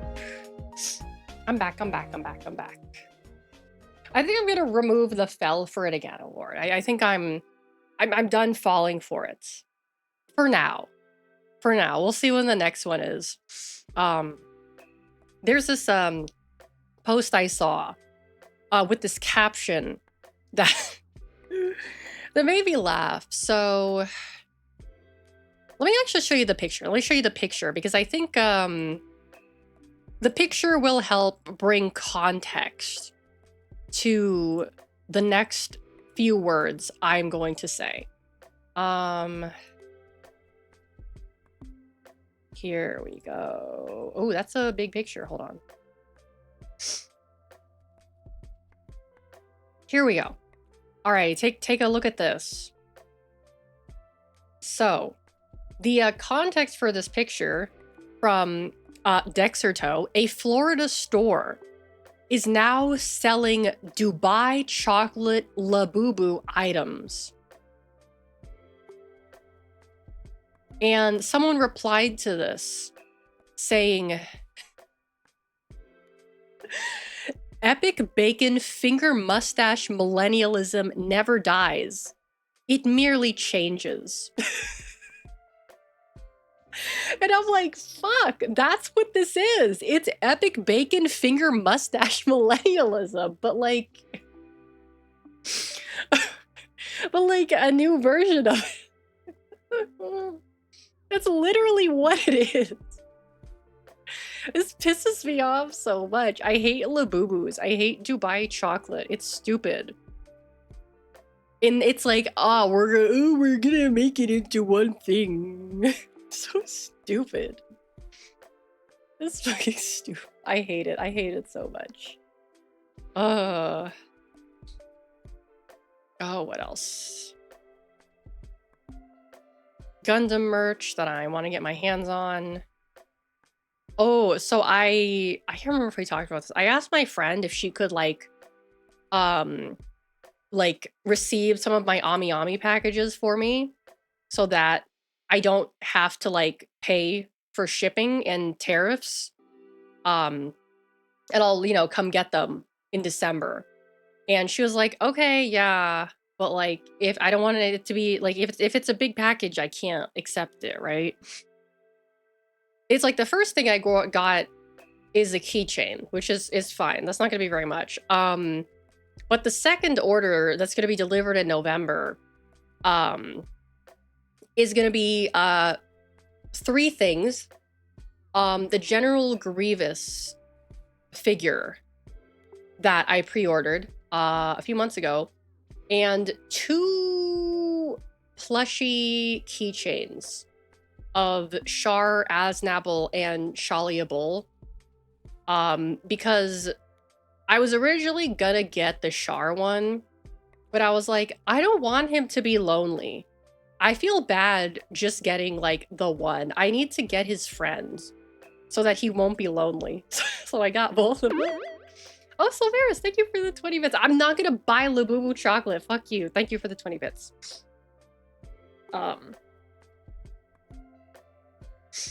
So I'm thinking of just like being like, if the box is too big, you can take the stuff out of the package. But it's one thing if like she judges me, right? Get some Dubai. I don't like Dubai chocolate. Thank you for the 50 bits.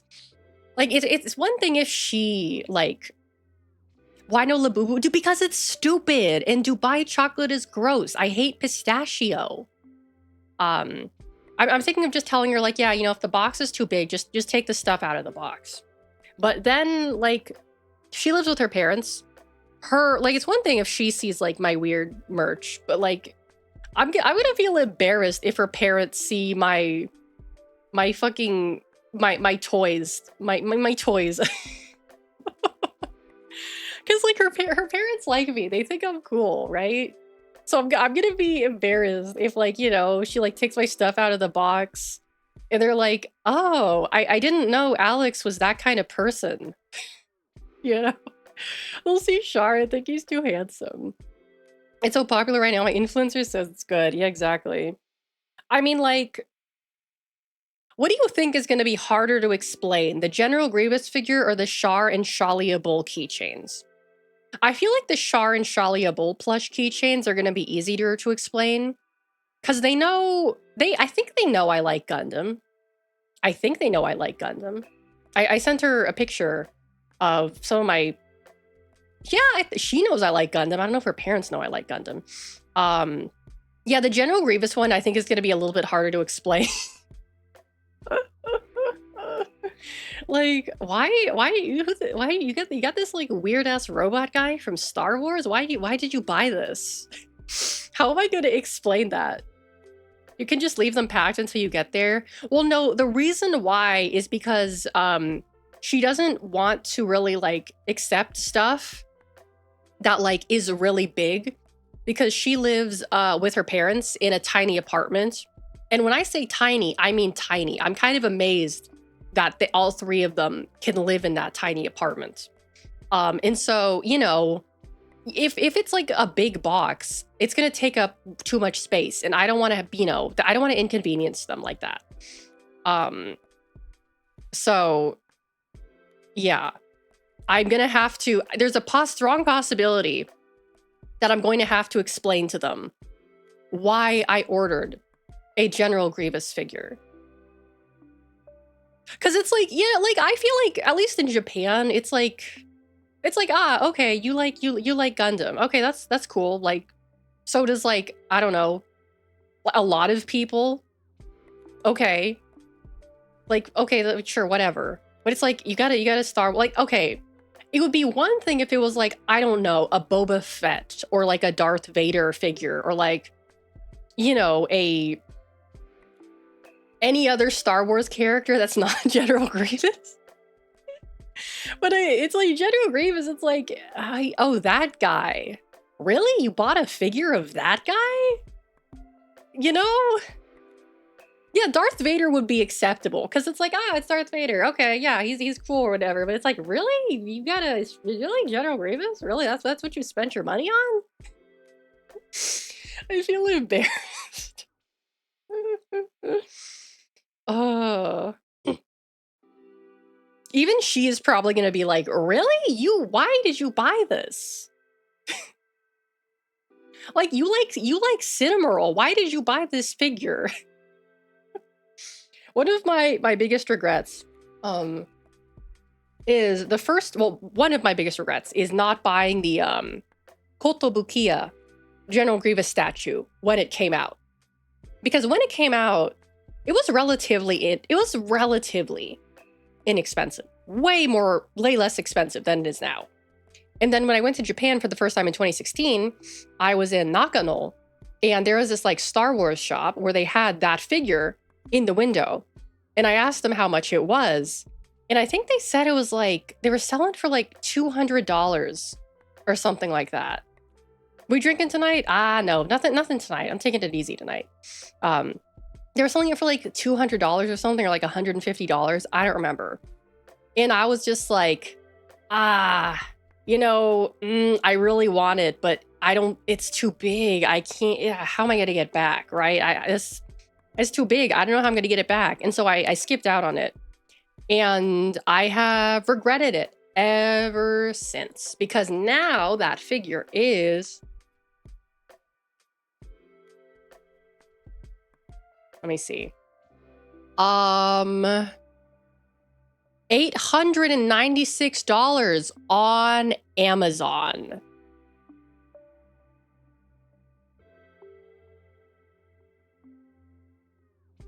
Yeah. Wait, why is it listed at Why is it $90 on Tokyo Otaku Mode? Wait, what? Wait, they re-released it? Wait. Oh, it's out of stock. Then why did it say it's in stock? Why did you do this to me? Re-release for $90? When did this happen? I missed out on it again? Again. I missed out on it again.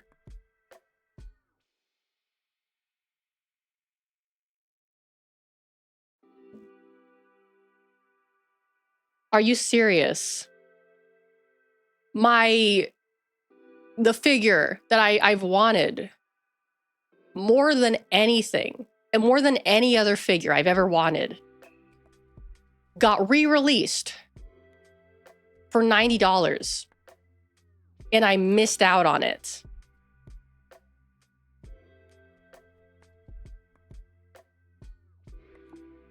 I think I should just throw myself out a window.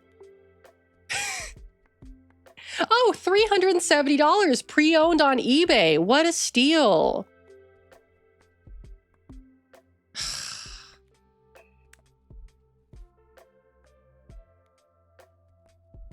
I'm just in time for Dubai chocolate Labubu.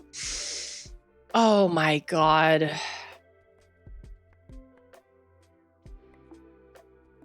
It was priced at $100 when it released in 2013.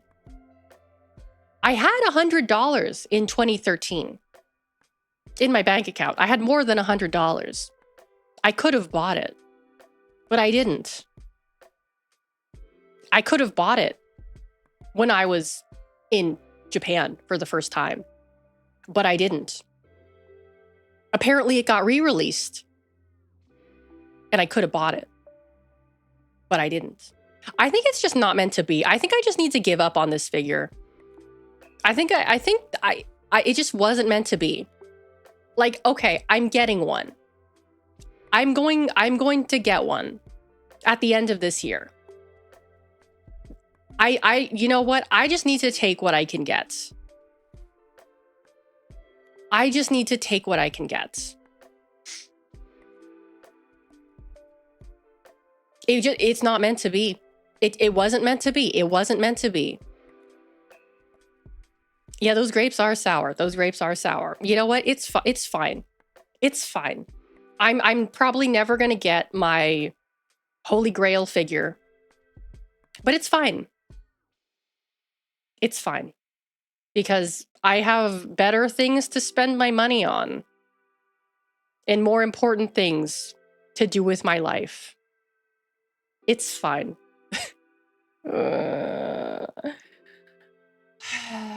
Lay sigh. Like Majima, exactly. And Char, exactly. You know what? You're so right. You're so right. Thank you, Kinbei. Thank you for cheering me up.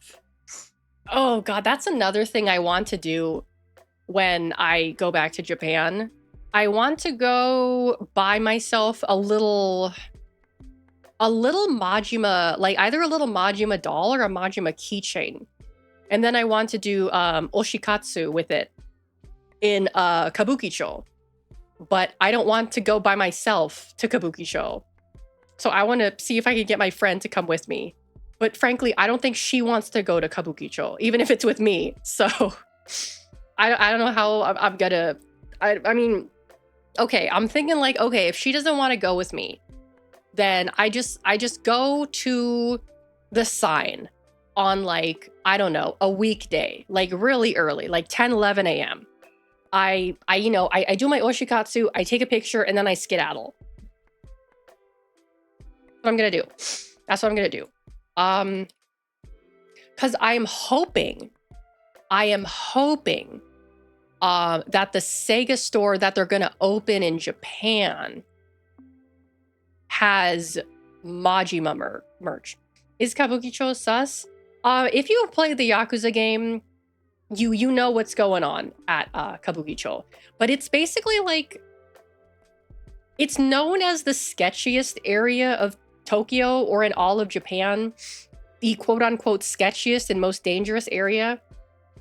Which, granted, is not actually that sketchy and dangerous. Because Japan is one of the safest countries in the world. And to them, like, jaywalking is sketchy and dangerous. So, yeah, it's like equal to any given New York street. It's really not like as bad as people... Yeah, a normal block in the Bronx. Exactly. It's not as scary as like, you know, I've been worse places. I've lived worse places. I live in probably a much more dangerous place than fucking Kabukicho. But the thing that scares me about Kabukicho is that like there's a lot of like if you're a woman in there, guys will like hassle you. They'll like follow you around and they'll try to like hit on you, but like really aggressively. Really aggressively. Like they'll kind of like try to hustle you, right?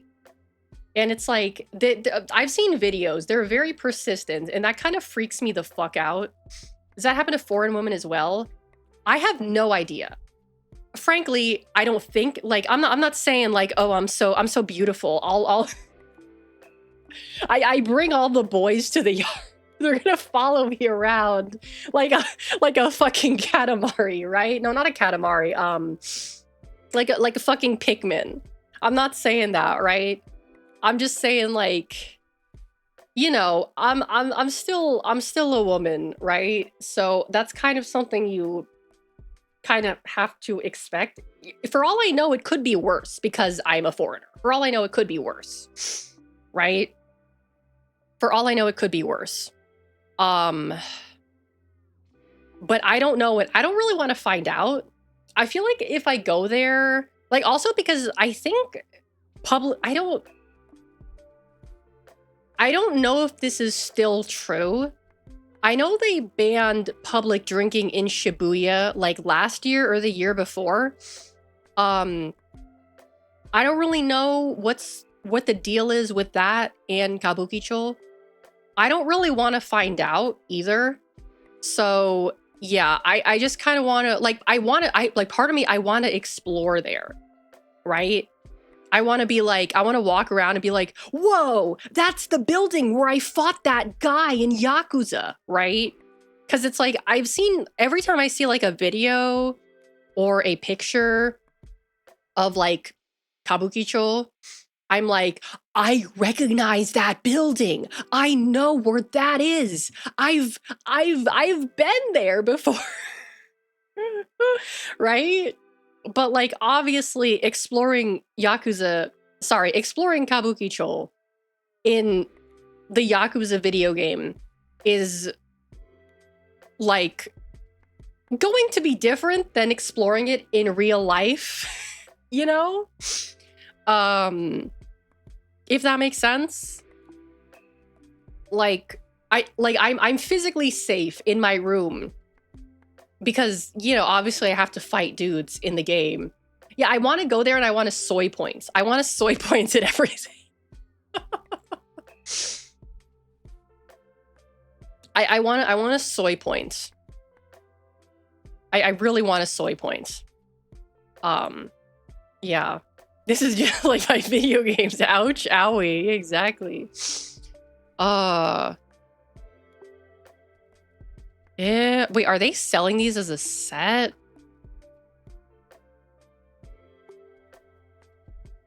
Oh, okay. I'm looking at okay, so this is the online Sega store. What do they got right now? Oh, they have the new Majima figures up for pre-order. Yakuza 0 Director's Cut buttons? They have a lot of merch listed on the Japan online Sega store.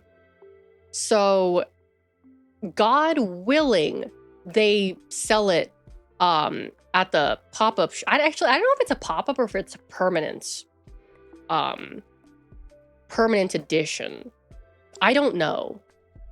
Hopefully it's still there. By the time I get there. Hold on, how do I... so let me search for Majima stuff specifically. A keychain? This is like $8. Okay, Goro Majima.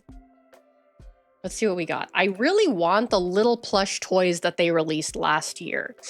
Those ones are really cute, but they're being sculpted for like $100.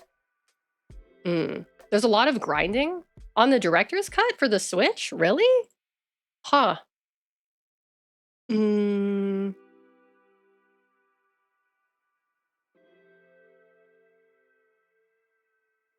Please tell me you have the little plush toy. Otherwise, I don't know how I'm gonna do oshikatsu. Mm. If they, I mean, I guess I could get an acrylic figure if they have one. Oh, they have the pillow. Oh, they have a pillow with Majima's face on it. Oh, they do. They do have the little. Oh, they have the mini doll. Wait, is it still in stock? Hold on. Oh, they have the pillow with Majima's face on it. Oh, how much is this? How much is this? 3,700 yen. That's like it's like $30. Release date mid-October. So they might have it by the time I get there. What about the little, oh, please tell me it's not a pop-up shop. Oh, it was a pop-up shop exclusive. The little Majima doll. No. I want it so bad. He's so cute. I could probably get one off of Mercari, but I don't know how I'd be able to have that delivered. That might be a little bit difficult. You can get through it with barely any grinding, just a little bit harder because not many upgrades. Oh, you'll have to settle with the Majima Daki. Let me go back and see if they still have the acrylic stands, because I can do Goshikatsu with an acrylic stand.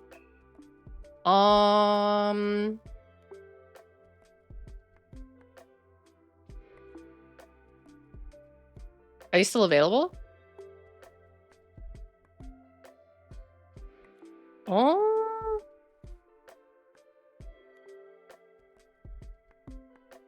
Eh.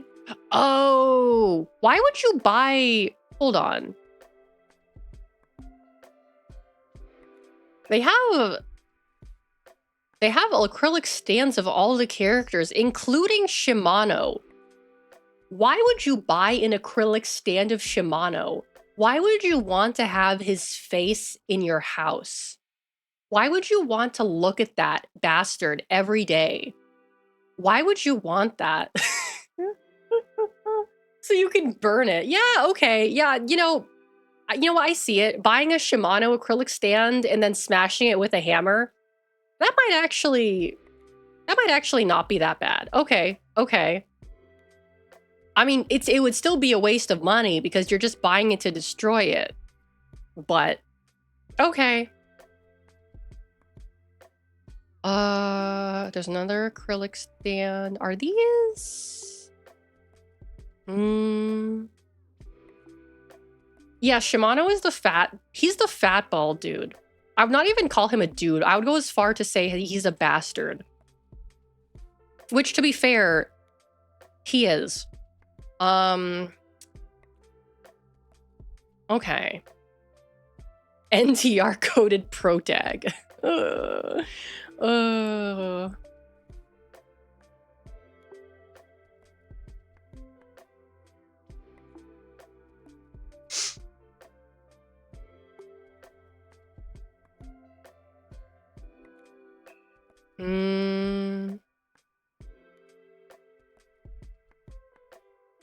Oh, they're gonna have, okay, good. They're gonna have Yakuza merchandise. I think this is for the store. Wait, there's a little Kiryu doll? Yeah, there's a Majima one. Oh, wait, are these new? Oh, wait. I haven't seen these before. These must be coming out. Oh, okay. Okay, hopefully they still have these. Hopefully they still have these.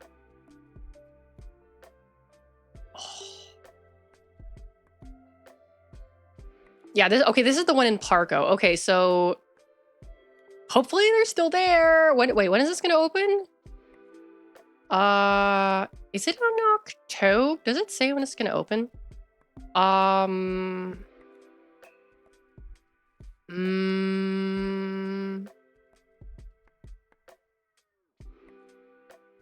Is it already open? Yeah.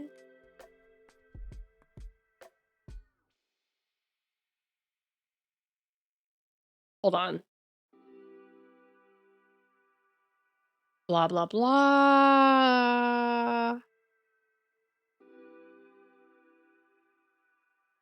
It doesn't say.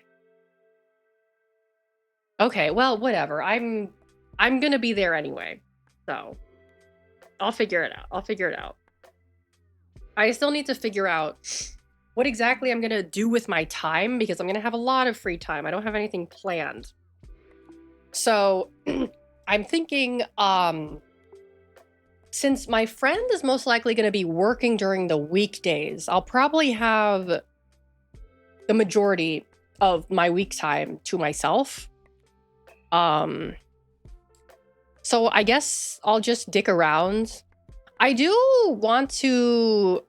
I am planning on bringing my laptop with me because I do want to try streaming while I'm there. You know, just because I'm going to be there for a long time. Like almost a month. So I would like to continue streaming. But the thing that I'm worried about is the internet connection because last time I had a really bad experience where I was staying in a hotel and the internet in my hotel would go out every 20 minutes. It would go out and then it would turn back on. And I tried to stream on that and that was a disaster. The hotel, that was the hotel I stayed at in Kansai. The hotel I stayed at in Tokyo, the internet there was fantastic. That was a great hotel. Really great hotel. I wanted to stay there again this year, but they were a little too expensive. They were a little too expensive for me, so I chose a cheaper hotel. Although actually the cheaper hotel was kind of a better deal because the room in the cheaper hotel is actually bigger. Well, I don't know if significantly bigger than the other hotels I was looking at.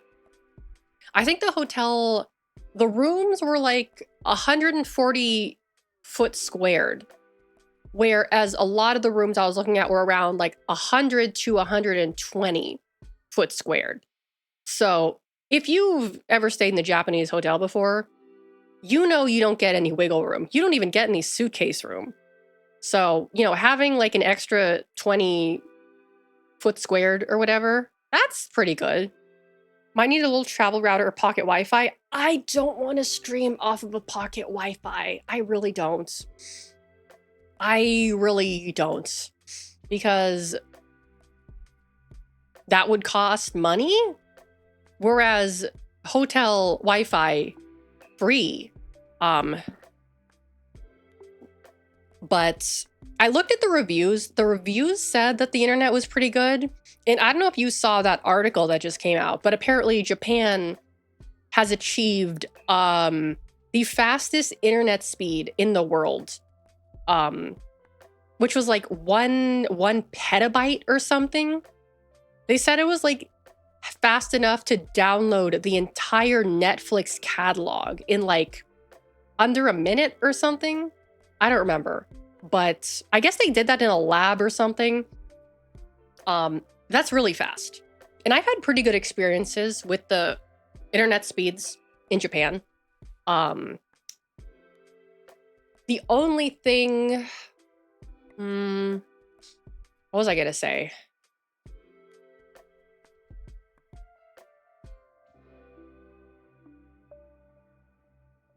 I forgot what I was gonna say. Oh no, I do plan on streaming because here's the thing. Like things in Japan open late. Most stores or attractions or whatever don't open until like 10 or 11. And if I want to stream at the time I normally do, I'm going to have to get up at like 8, 9 a.m. to like stream, which actually works out for me. Because last time, like I was waking up at like 7 a.m. every day on my own.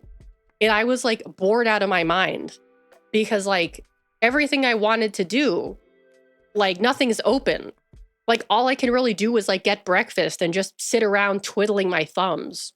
So it actually works out better for me to stream while I'm in Japan because, you know, get breakfast, come back, stream. By the time I'm done, I can get ready and go out and do what I want to do, and everything will be open and available. So it actually works out really well. Yeah. Also, being busy, it's better to have your days if you're a tourist anyway, it's better to have your days be short because you will get really tired from walking around all day. This is my experience. This is my experience like taking my family there.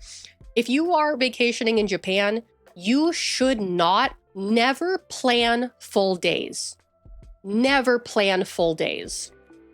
You will regret it. You will be regret it. Like, you should plan half days, half day excursions, like either in the first half of the day or the second half of the day. You're not going to be able to do a full day. You're not going to be able to do that. So at best, like, don't plan to go do or see more than 2 things. El Ringo, hello, welcome in. Don't plan more than 2 things because you're not going to be able to do it because you're going to like halfway through the day, you are going to crash. Doesn't matter how much coffee you drank, doesn't matter how much tea you drank, you will crash. And when you crash, going to a cafe and sitting down for like a little while is not going to fix it. The only thing that you are going to be able to do is go back to your hotel and just nap. Trust me on this. Which is also why you should make sure that your hotel allows you to come in and out as you please. Because I know there's some hotels that don't do that. Like, you're not allowed to like come back between the hours of whatever and whatever. Like, no, you need to make sure that you can go back to your hotel whenever you want and that they are not doing cleaning. Because you're gonna crash. You're gonna crash. It's gonna happen. So yeah. I will not be too busy. In fact, it's better if I am less busy, honestly. Also, I literally don't really have anything planned.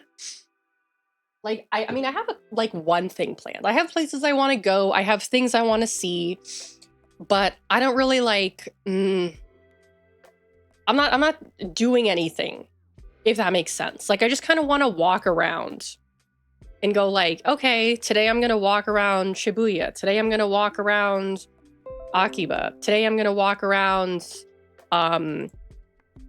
Shinagawa, and totally not stalk Kojima. I am planning on going to Yokohama with my friend, but again, we also had to like, there were 3 things I wanted to do, and we're kind of like, okay, we're only going to be able to do 2 of these 3 things. 2 of these 3 things. We're not going to be able to do everything. 2 of these things we'll be able to do. That's it. That's it. So, yeah. Yeah, we got bills to pay, mouths to feed. There ain't nothing in this world that is free. Exactly. But I have been... I said this last time, but I am gearing up to start applying for jobs next month and, the month after.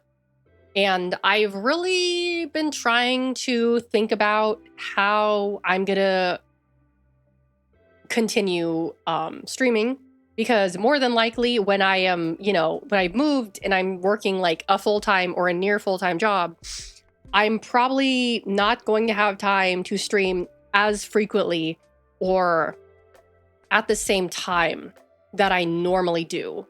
And I have to figure out how to navigate that. I mean, obviously, I can't really plan anything right now because I have no idea what the future holds. Nothing is confirmed. And I've been trying to get an idea of what to expect, but I can't really get, confirmation on anything until I actually, have a job. Because realistically, hold on, sorry, I need to have a hangnail. There is a possibility that I might have to stop streaming because I won't have time for it. I hope it doesn't come to that. If it does, then it does.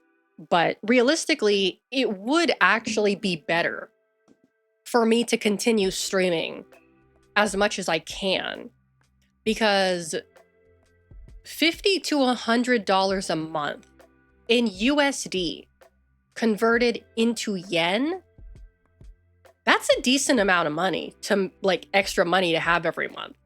That can go into my savings account. That's savings money, because I'm not gonna be making savings money. You know, that's savings money. I can save up for something. You know, so realistically, it would be better for me to continue streaming, just to have that extra like little tiny bit of income. You know, because the conversion rate is still very favorable to USD. Actually, wait.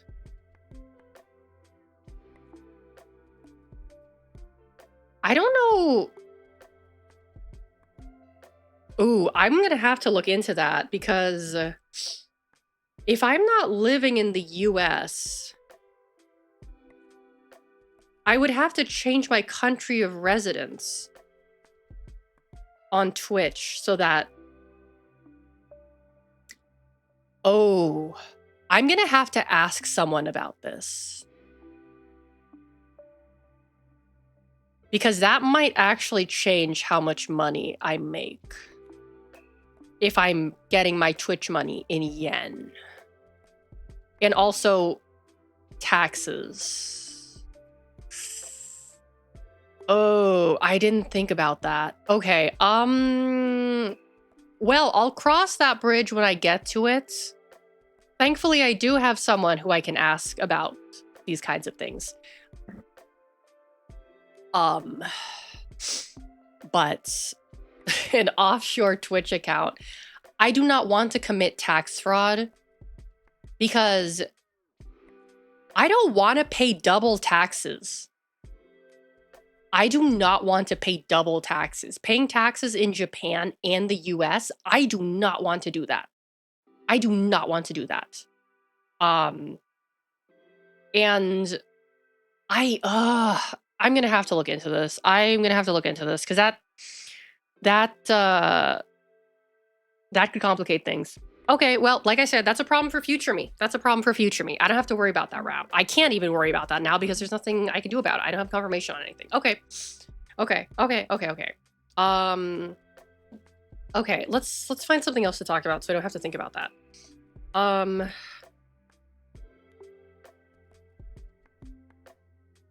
Oh, I tried I got some spicy Indomie to try, because I've never tried the spicy flavor before. And I was expecting it to be really spicy, because I heard that it's pretty spicy, but it wasn't. And I was kind of disappointed. Like, it's still spicy. It's still zesty. But I was like expecting bulldog spicy. It was not anywhere near bulldog spicy. I think it's because like they probably make the internet, the ones they sell overseas, less spicy, because they don't think that foreigners can handle Indonesian spicy, which from what I've heard, Indonesian spicy is pretty spicy. Yeah, it's you were also disappointed by it. Okay. Yeah, I have a feeling the ones they sell here are like made to be not as spicy. Because I know like some companies do that. Like, they don't sell the Bulldog ×3 spicy here for whatever reason. They sell it in Canada. They don't sell it here.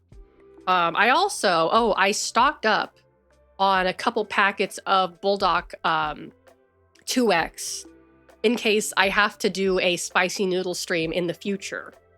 Actually, I do plan on doing one in the future. Within this year.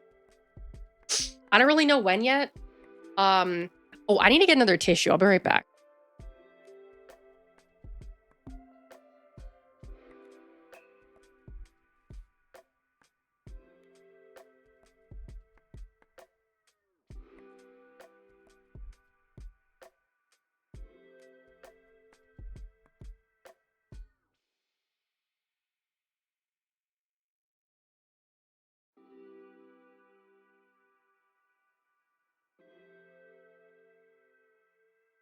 The strategic spicy reverse. Yeah, I guess so. I guess so. Oh no, I have my hot sauce. Also, I did I have well, I've told you before, I did get the VTuber Brainworms hot sauce, which I really like. I really like it. I regret not buying another bottle because that stuff is crazy good. So I've been trying to avoid using it because I know I'm going to go through it really quickly. I know I'm going to go through it really quickly. And I know there's another flavor that I saw that I really wanted to try. It was like a newer flavor. What was it? Hold on, let me check the website real fast. Yeah, I think it was the mango one. Yeah, the mango. How is the mango? That one looked pretty good. Not selling it in 32 ounces. I would buy a 32-ounce bottle of VTuber Brainworms. I would do that. It's all right. Okay. That one is really good. Ooh, okay. Yeah, because mango, habanero peppers, and lime, that's a good sauce. On par with brainworms. Is it spicier than brainworms? Because I do really like brainworms, but I do also wish there was like something a little bit more spicy. In this one, like, it's habanero, so it's probably going to be more spicy. Because it's about the same. Okay. Okay. I mean, that's fine as long as it tastes good, right? All right, cool, cool. But yeah, no, I love that stuff. It's really good. I should have taken my allergy medicine today, dude. I'm suffering. Yeah, love me some sauce. Oh, I saw a video. What was it for? It was like, I think it was like the 20th anniversary of Haruhi, the anime, right? Ah.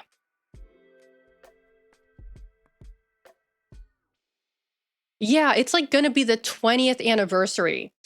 And I saw they released a new a new PV of it where it's like it was like a music video basically, like a new one. And I watched it and it was so nostalgic. It was so nostalgic. I had to sneeze again. Hold on.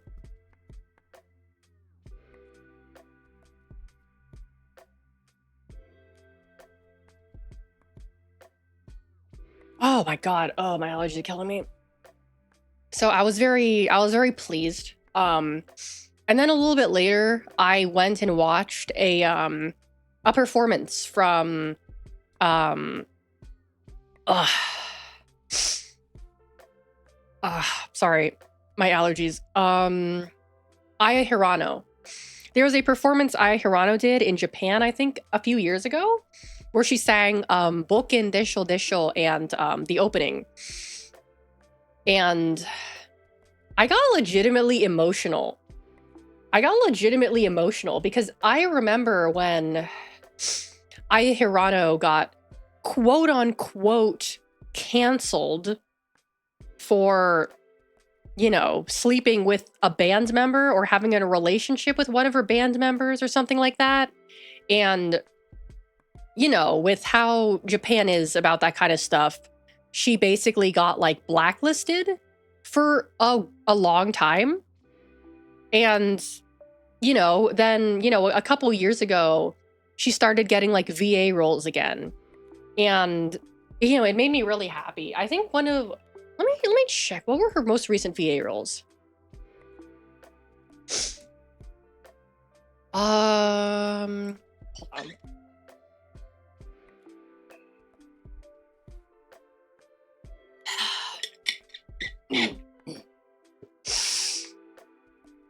Ba, ba, ba, ba.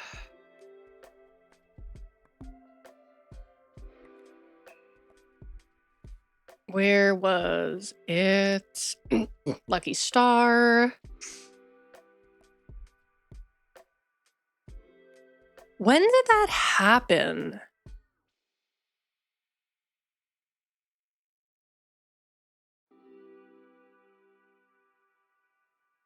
I don't remember that happened, but I remember I didn't see her name in anything for a long time. Um, and then I think, was that it when I saw it? I remember I think I saw, yeah, she got a role in Pop Team Epic. Um, and I remember seeing that, and also in Parasite. And I remember seeing that, and I was like, oh, wow, like, I haven't heard from her in a long time. And I just, like, I remember I watched this video from her. This video of her, I should say. It was from, like, a really small performance that she did. I don't remember when this video was from. It was old, maybe from, like, 2008 to, like, 2010, maybe even before that. It was a really small performance. And I just remember there were subtitles on the video that she said to her fans, she got really, really emotional. And this was before the controversy had happened, right? I just remember she got really emotional and she started crying. And she said something to the lines of, please don't forget about me. Please don't forget about me, you know? And, you know, watching that video after, you know, that whole thing happened is really like, it really, you know, it tugs on the heartstrings. It tugs on the heartstrings. So seeing her be able to come back from that and, you know, still have a career and still be like well regarded as a prolific seiyuu and performer is really inspiring, because she's worked so hard to get to where she was. And even after that happened, she still worked hard to build her reputation back up and to, you know, get people to like her again. I don't really want to say that, but you know, it's really heartwarming to see her come all that way through the ups and the downs and just get through it. Because I feel like something like that would destroy a lot of young performers and seiyus, right? Or idols in general. You know, I feel like that would destroy a lot of, you know, young women whose goal is to become like an idol or, you know, something like that, right? So, you know, seeing her go through that was really inspiring, and it really it's emotional. It's emotional. Yeah, it's really good that she's doing better. You know, there's so many people who do so much worse than that. Like I saw this video. It was like a, you know, Instagram reel of it was showing a bunch of illustrations that Araki, the JoJo creator, had done for like other creators of their characters. Like he drew Naruto, he drew like One Piece, he drew like a bunch of different like illustrations of other creators' characters, right? And they were all really good. And then you get to the one he drew for the creator of Rurouni Kenshin. And it's basically like a scribble. It's a fucking like barely effort scribble. And I was just like, based Araki. Based Araki. Like, fuck that guy. That's such like a really fantastic way of just like saying fuck you without actually saying fuck you. Cause like, actually fuck that guy. Like, that's an example of someone who actually did like fucked up shit. And like, no, like the people around him just enable him and like don't care. But like, nah, Araki was like, nah, fuck this guy. Like, fuck you, dude. I'm only doing this because I have to. I'm only doing this because they're making me do this, and I want you to know that. It's great. Let me see if I can find it. And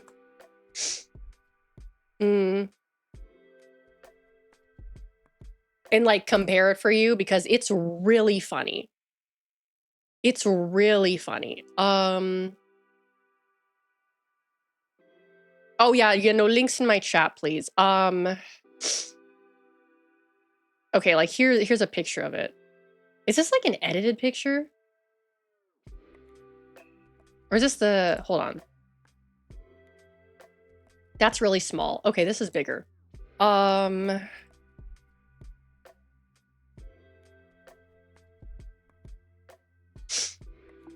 my nose. Okay, let me... Okay, here's the picture he drew for Kishimoto of Naruto. Very nice drawing. Really good. A lot of effort put into this. A lot of, it's good. It's good, right? Let me see if I can find a... here's a high quality image. Okay.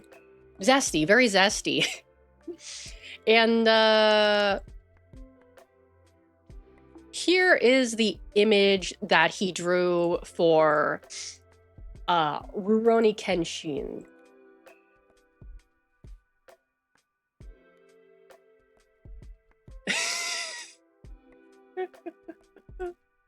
That's like something a 14-year-old would draw in the back of their notebook.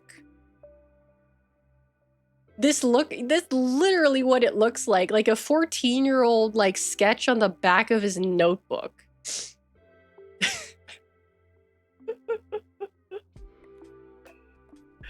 That's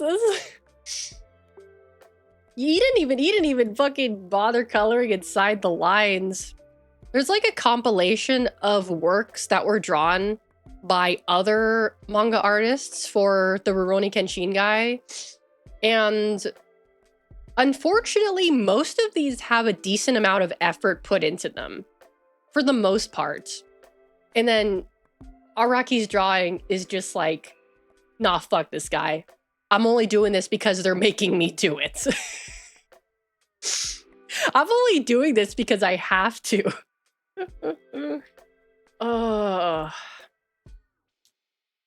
Yeah. Honestly, based of him. Really super based of him. Incredibly based Araki. Like, nah, fuck this guy.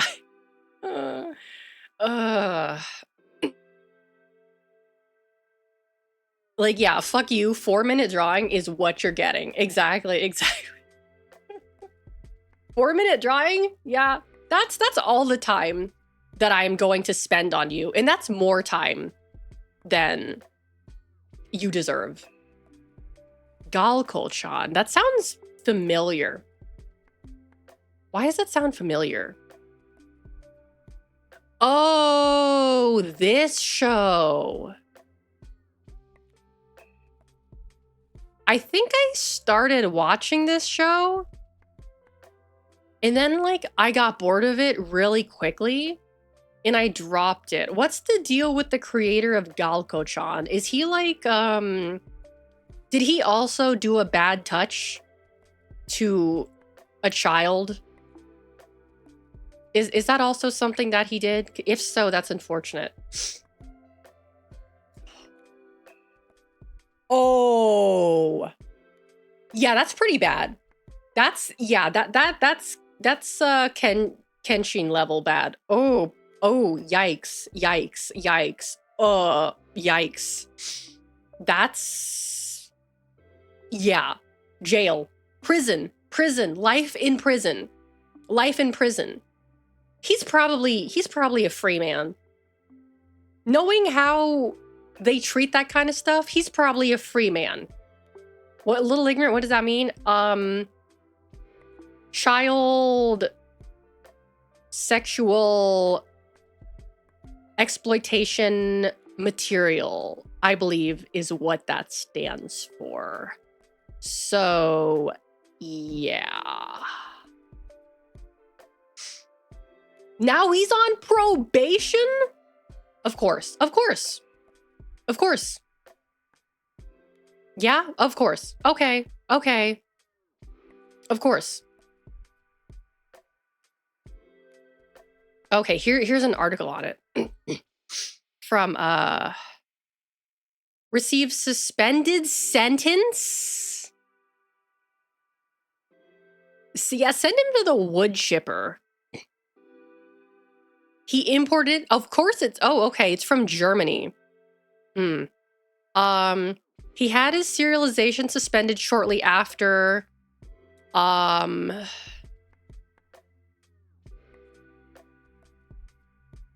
year and 2 months. So this was in 2022. The sentence is suspended for 3 years. So he will not serve time in prison if he remains on good behavior during that period. What?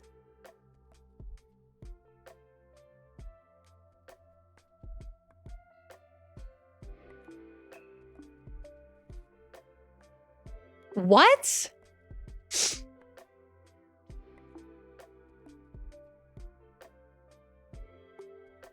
Wow.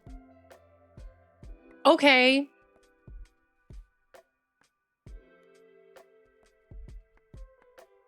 That, yeah, yeah. Don't even get me started. Don't even get me started. Fucking hell. Oh my god. Yeah, that's fucked. That's, ugh. Jesus Christ. Oh, brother, come on. Uh, yeah, that's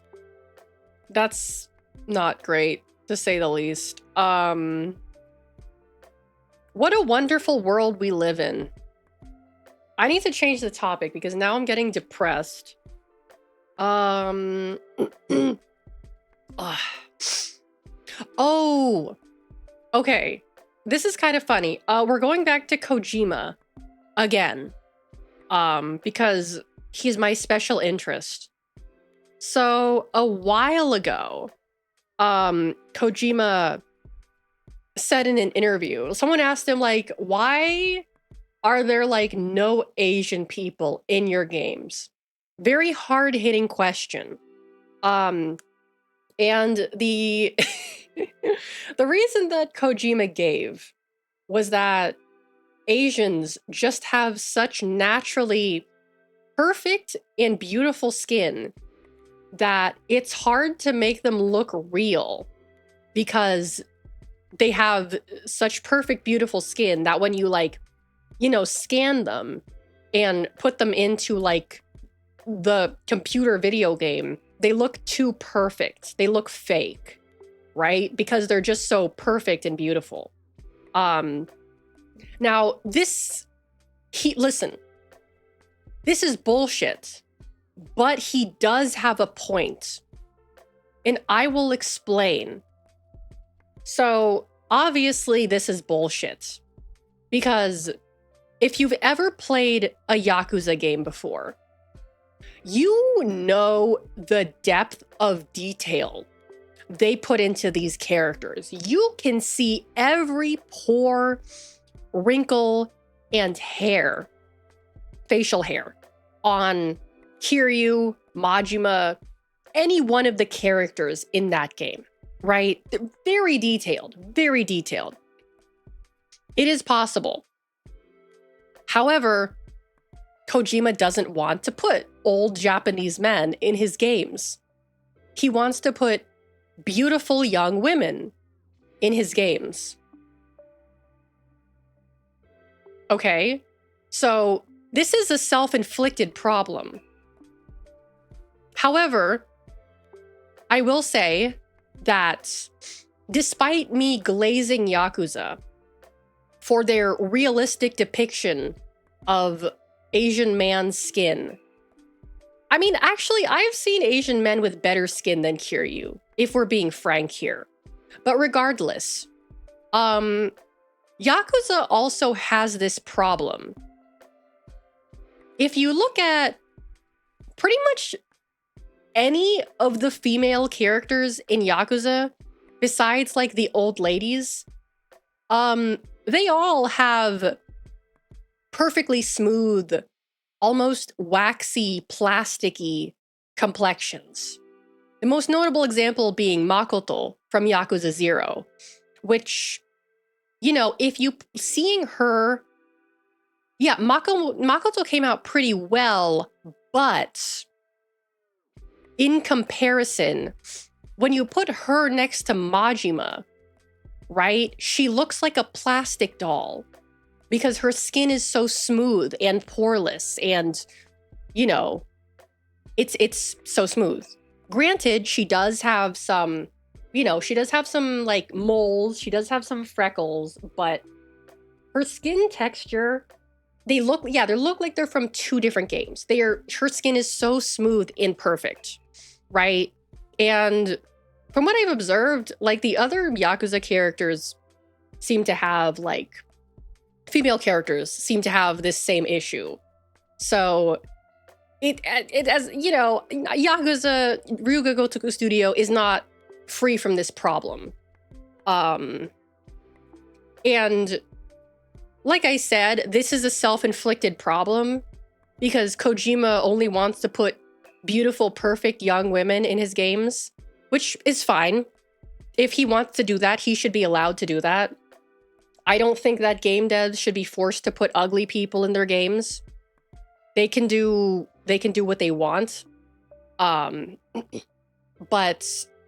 you know, Rainy in Death Stranding 2, arguably the first like Japanese woman to be depicted in like a Kojima game in a long time. I could be wrong. Also, people who are half don't count. Anyway, if you compare what she looks like in real life to what she looks like in the game, she does have perfect skin in real life. She does have perfectly smooth skin in real life. So, you know, to that extent, she is translated accuracy into the game. But when you put her perfectly smooth, poreless, wrinkleless, discolorationless face next to like Elle Fanning or Leah Seydoux, she does look a little fake. She does have that kind of like too smooth, a little bit waxy looking kind of skin. You know? So, and it's like, yeah, you know, I've met plenty of Asian women in my life. They do have pores. They do have discoloration. They do have under eye bags. Whatever, right? But you know, it's entirely, it's like, yeah, he does have a point, but also the problem is that it is entirely self-inflicted, if that makes sense. like he's technically not wrong, but he also like doesn't really like, that's just what he wants to do. And if that's what he wants to do, that's fine. He should be able to do that. But like, don't say it's too difficult when you are the one making it difficult for yourself. Right? I mean, yeah, you know, you could argue that post-apocalyptic makes it difficult, but to be fair, when like a lot of what determines your skin's texture and complexion and whatever is genetic. If you just genetically have naturally good skin, then whether you're in the apocalypse or not doesn't really matter. If that makes sense.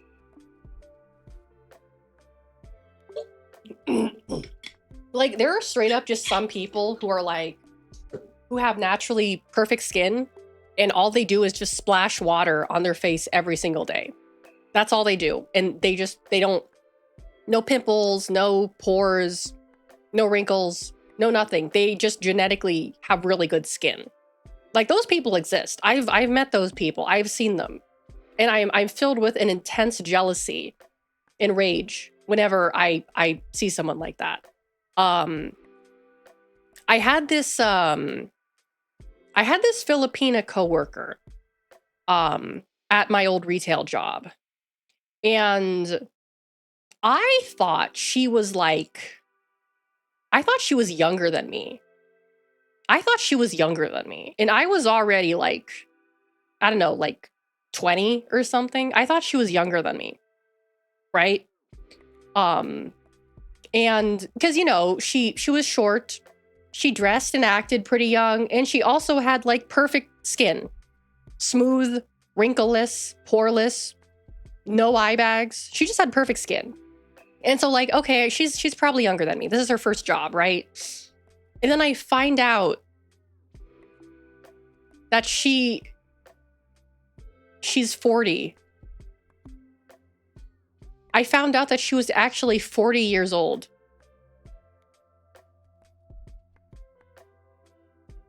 I went home that night and I kind of had a mental breakdown.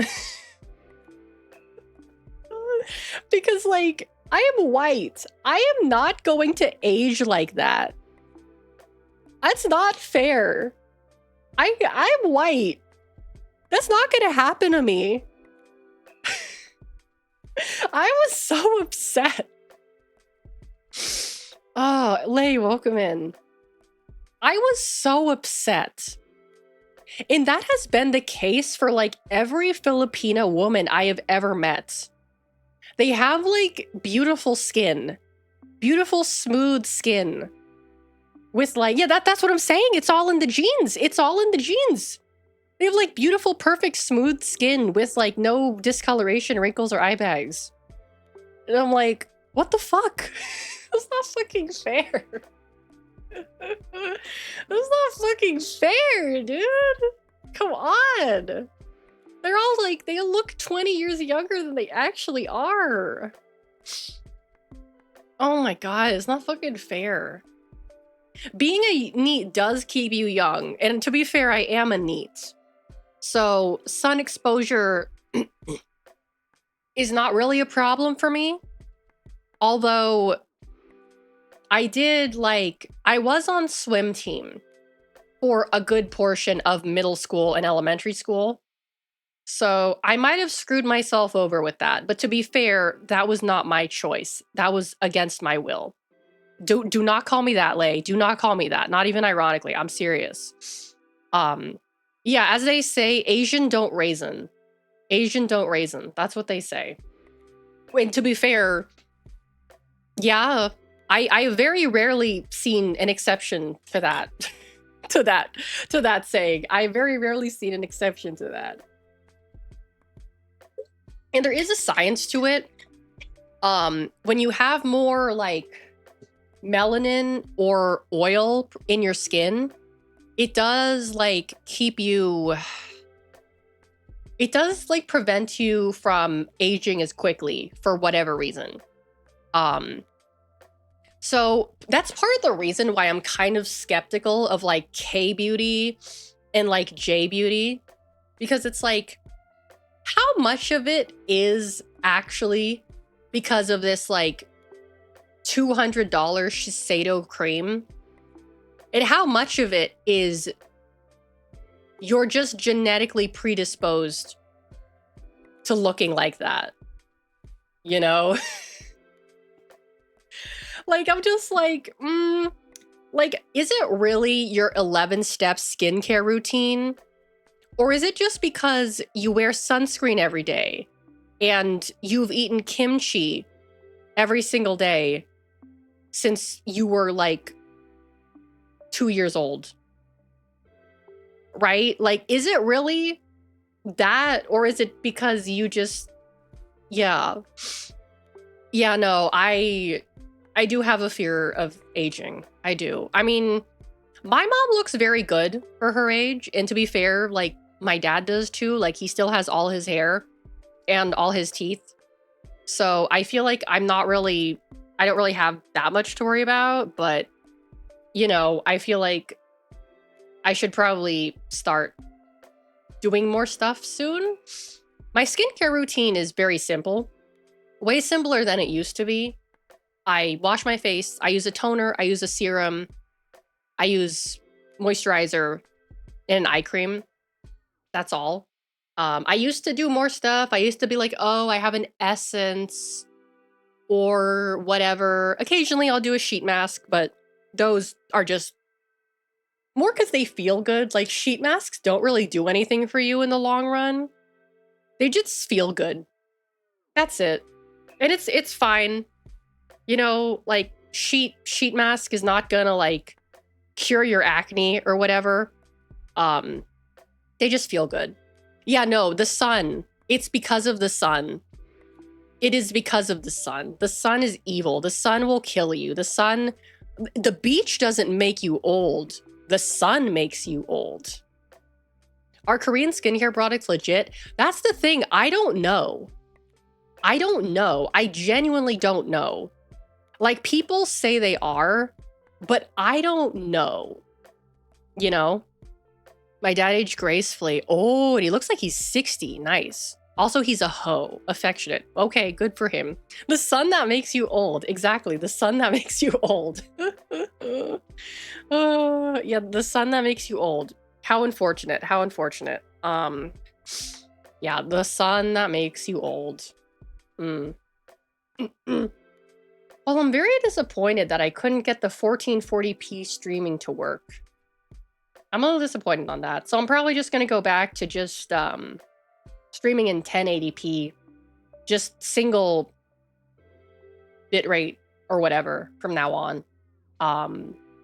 Because it's not working, and the only way to get it working is not really worth my time. So yeah, it's fine. It's fine. Most something care products don't really work that much, or at most work far less than the ad tells you. Yeah. Like, my kind of rule of thumb is if you want something that actually works for your skin, you go to a dermatologist and you get their recommendation, right? You get a prescription, you get their recommendation, because that's really the only thing that's going to do anything for you, right? Like, if you're just using like a $12 retinol cream from CVS, that's really not going to do that much for you long term.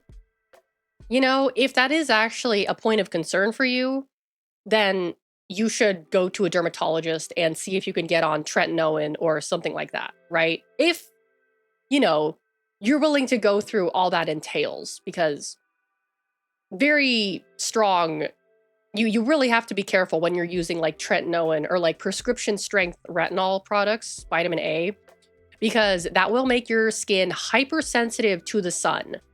And you need to like slather on sunscreen every day, or you will like get skin cancer, I guess. I don't know.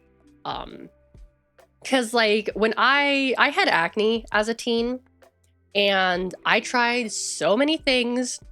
I tried the Neutrogena orange face wash. I tried all kinds of different stuff. I tried this natural plant-based like acne regimen from like Ulta or whatever. That didn't do jack shit for me. The only thing, it wasn't that bad. It wasn't like cystic acne. It was just like annoying, and it just didn't go away. So, you know, I went to the dermatologist and I was like, okay, like, can you make it go away? And she's like, okay, here's some face wash, here's some moisturizer, here's like a spot treatment or whatever. Use this and, you know, keep using it every day until like it goes away or whatever. And the first thing that she gave me, the first lotion or whatever, was way too strong, and it like made my face burn. So I went back and she's like, okay, here's something that's a little bit less strong. And it worked. It worked very well. It worked very, very well. And I really haven't had any acne since. You know, very rarely will I get just like a little tiny pimple or whatever, but they go away like really quickly. Like, I don't even have to do anything anymore. Like, I'll wake up and I'll be like, okay, I'm getting a pimple there, whatever. Then I'll just, you know, next day I'll wake up and it's gone, right? So if that is a problem, you need to go see a dermatologist, because over-the-counter stuff is not going to work. You will be wasting your money long-term with over-the-counter stuff. Assuming your acne isn't hormonal. If it's hormonal acne, that's significantly harder to treat. And also if it's cystic, that's definitely harder to treat. If it's hormonal, there's not really, I mean, there are things you can do about it, but it's going to be more work. And also if it is really severe and cystic, you will have to go through a purging period. I mean, I think in general, you're going to have to go through a purging period regardless. If yours isn't that severe, then it's not going to be like that bad. If you have that like crazy cystic acne, your purging period is going to be really intense. Really intense. You know, but you know, once you're through that purging period, what is a purging period? It's basically like when all of the acne in your skin is being pushed. It basically activates all of the acne in your skin, if that makes sense, so that it all kind of happens at once. Like the medication or whatever is like purging the bacteria or whatever from your skin. And because of that, you are going to get crazy, crazy bad acne during this period. But once the purging period is over, it's done. It's done. It's a horrible time. But once it's over, the chance that you are going to have to deal with it like again is like very minuscule. Like if you look up like people's Accutane journeys, like the purging period is horrible. Like pictures and videos of it, it's like, oh my God, it's terrible. But like the after is like crazy. Completely smooth skin. Completely smooth skin. Perfect, right? If you get itchy a lot after it stops, not itchy. It's just like once it's over, like you won't have to worry about it again. Like at most you'll have some scarring. Depending on how bad it is, you'll have some scarring, but like, you know, you can see if you look up like Accutane before and after, the difference is like night and day, right? It's really night and day.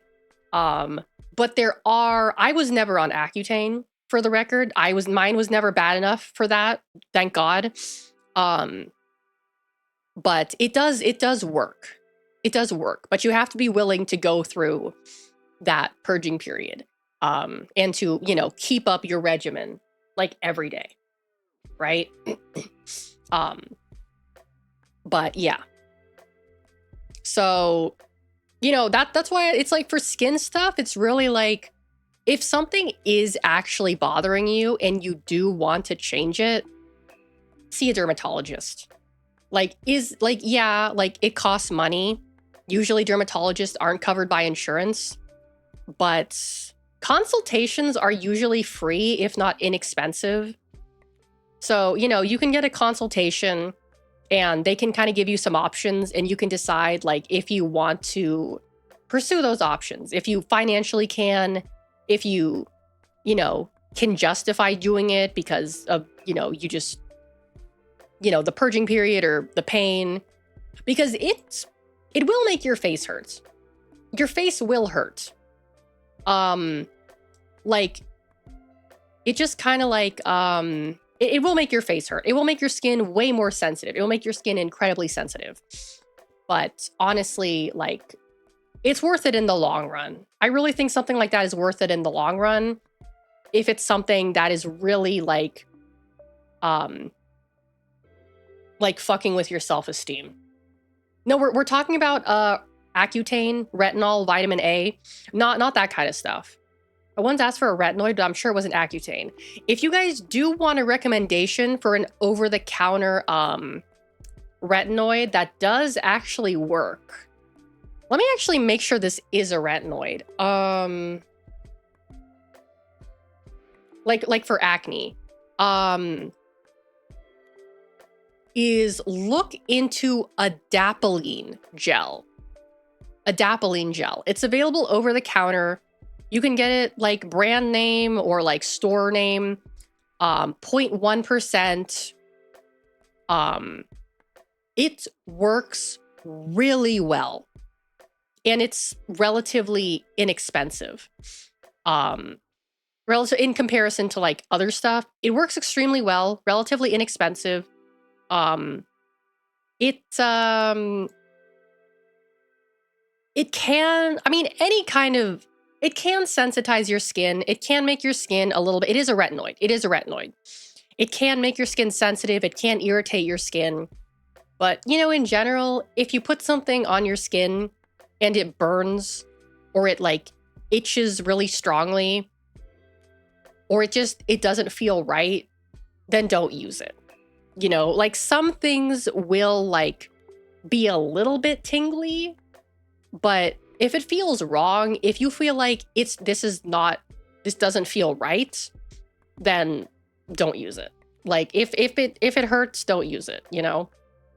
There's like a kind of like I've seen a lot of really, oh my God, I saw this video from this like influencer who went to Korea for like a skincare procedure, as they often do. And the procedure she had was so bizarre and borderline psychotic. I don't understand how or why this is supposed to work. So they basically took some of her blood and then it's like they microneedled it back into her skin because apparently it's like,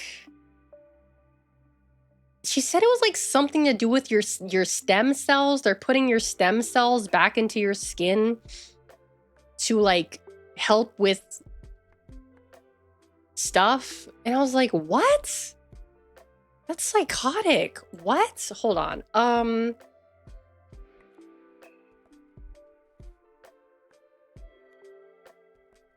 Blood. Is that what a blood facial is? Was this what it is? Yeah, this was it. Oh, this is it. Hold on. Yeah, something stem cells, something rejuvenation. They call it platelet-rich plasma therapy. It's non-invasive. So they take your blood for the plasma. It's a facial renewal procedure that uses your plasma to stimulate the development of collagen and movement of cells. What?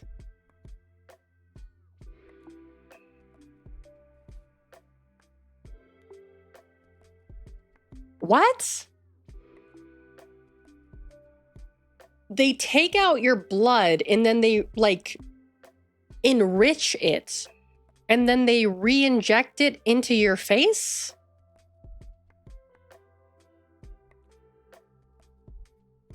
I am not a scientist.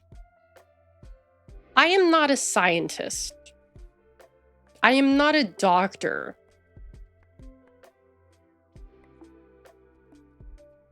But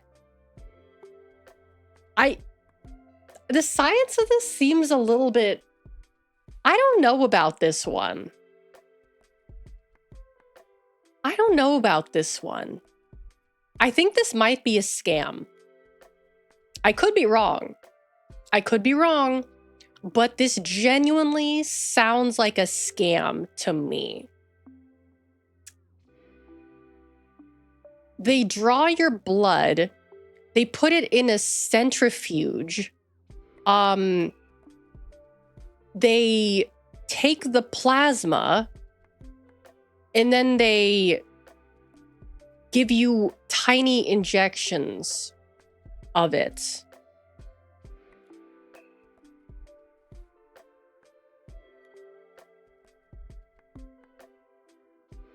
And it costs $500 to $1,000, according to this website.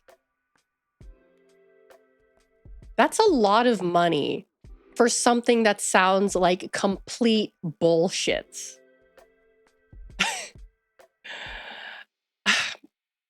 I'm sorry. That sounds like a scam to me. That sounds like a scam to me. I think, yeah, I'm gonna ask Ronan about this because she knows science stuff. She knows science stuff. I'm gonna ask her about this. Because maybe she knows more about this than I do, because this sounds like bullshit. This sounds like complete bullshit.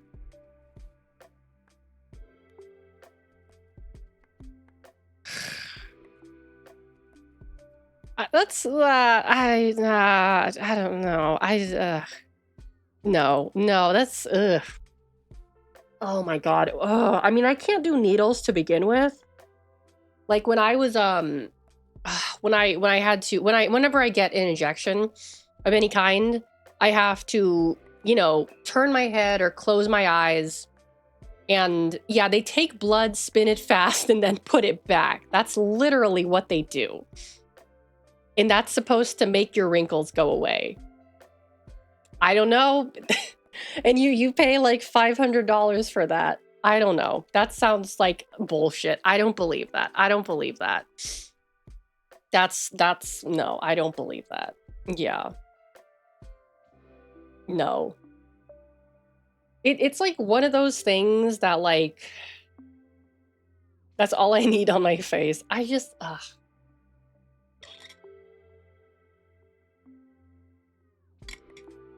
mean, I get it. It's a whole industry dedicated to feeding on women's insecurities, on which I am a part of, and I do contribute to. But like, I can tell when something seems like a scam, or at least I think I can, right? At least I think I can, Like, the way I see it, if that's not really a thing here, then it probably isn't like, I don't even know if that's legal here. I don't even know if that's legal here. Can you even do that? Fuck. Oh, shit. Oh, no. Fuck. Oh, shit. Hold on.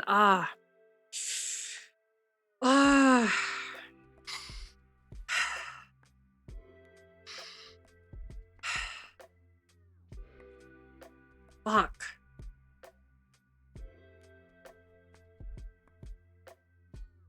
Okay.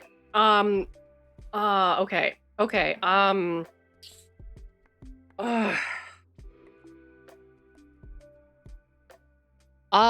So I was saying earlier, what I was trying to say earlier is that I have a really bad fear of needles. And whenever I get an injection of any kind, I have to like close my eyes and look away. And I just clicked on an article that had a giant image of someone getting their face injected. So, yeah. Oh, fuck.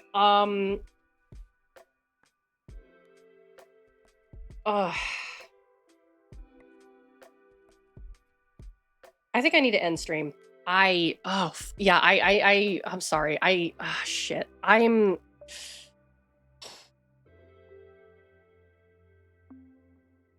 It's one of those things. It's one of those things, where it's like, I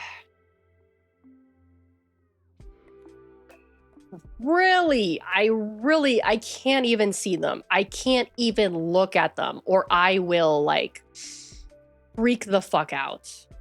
I will freak the fuck out. So yeah, this is a good ending point anyway. God, this is really bad. This is really bad. Okay. Let's see. I'll just switch over to the ending screen. Yeah, I saw my phobia live. I saw my phobia live.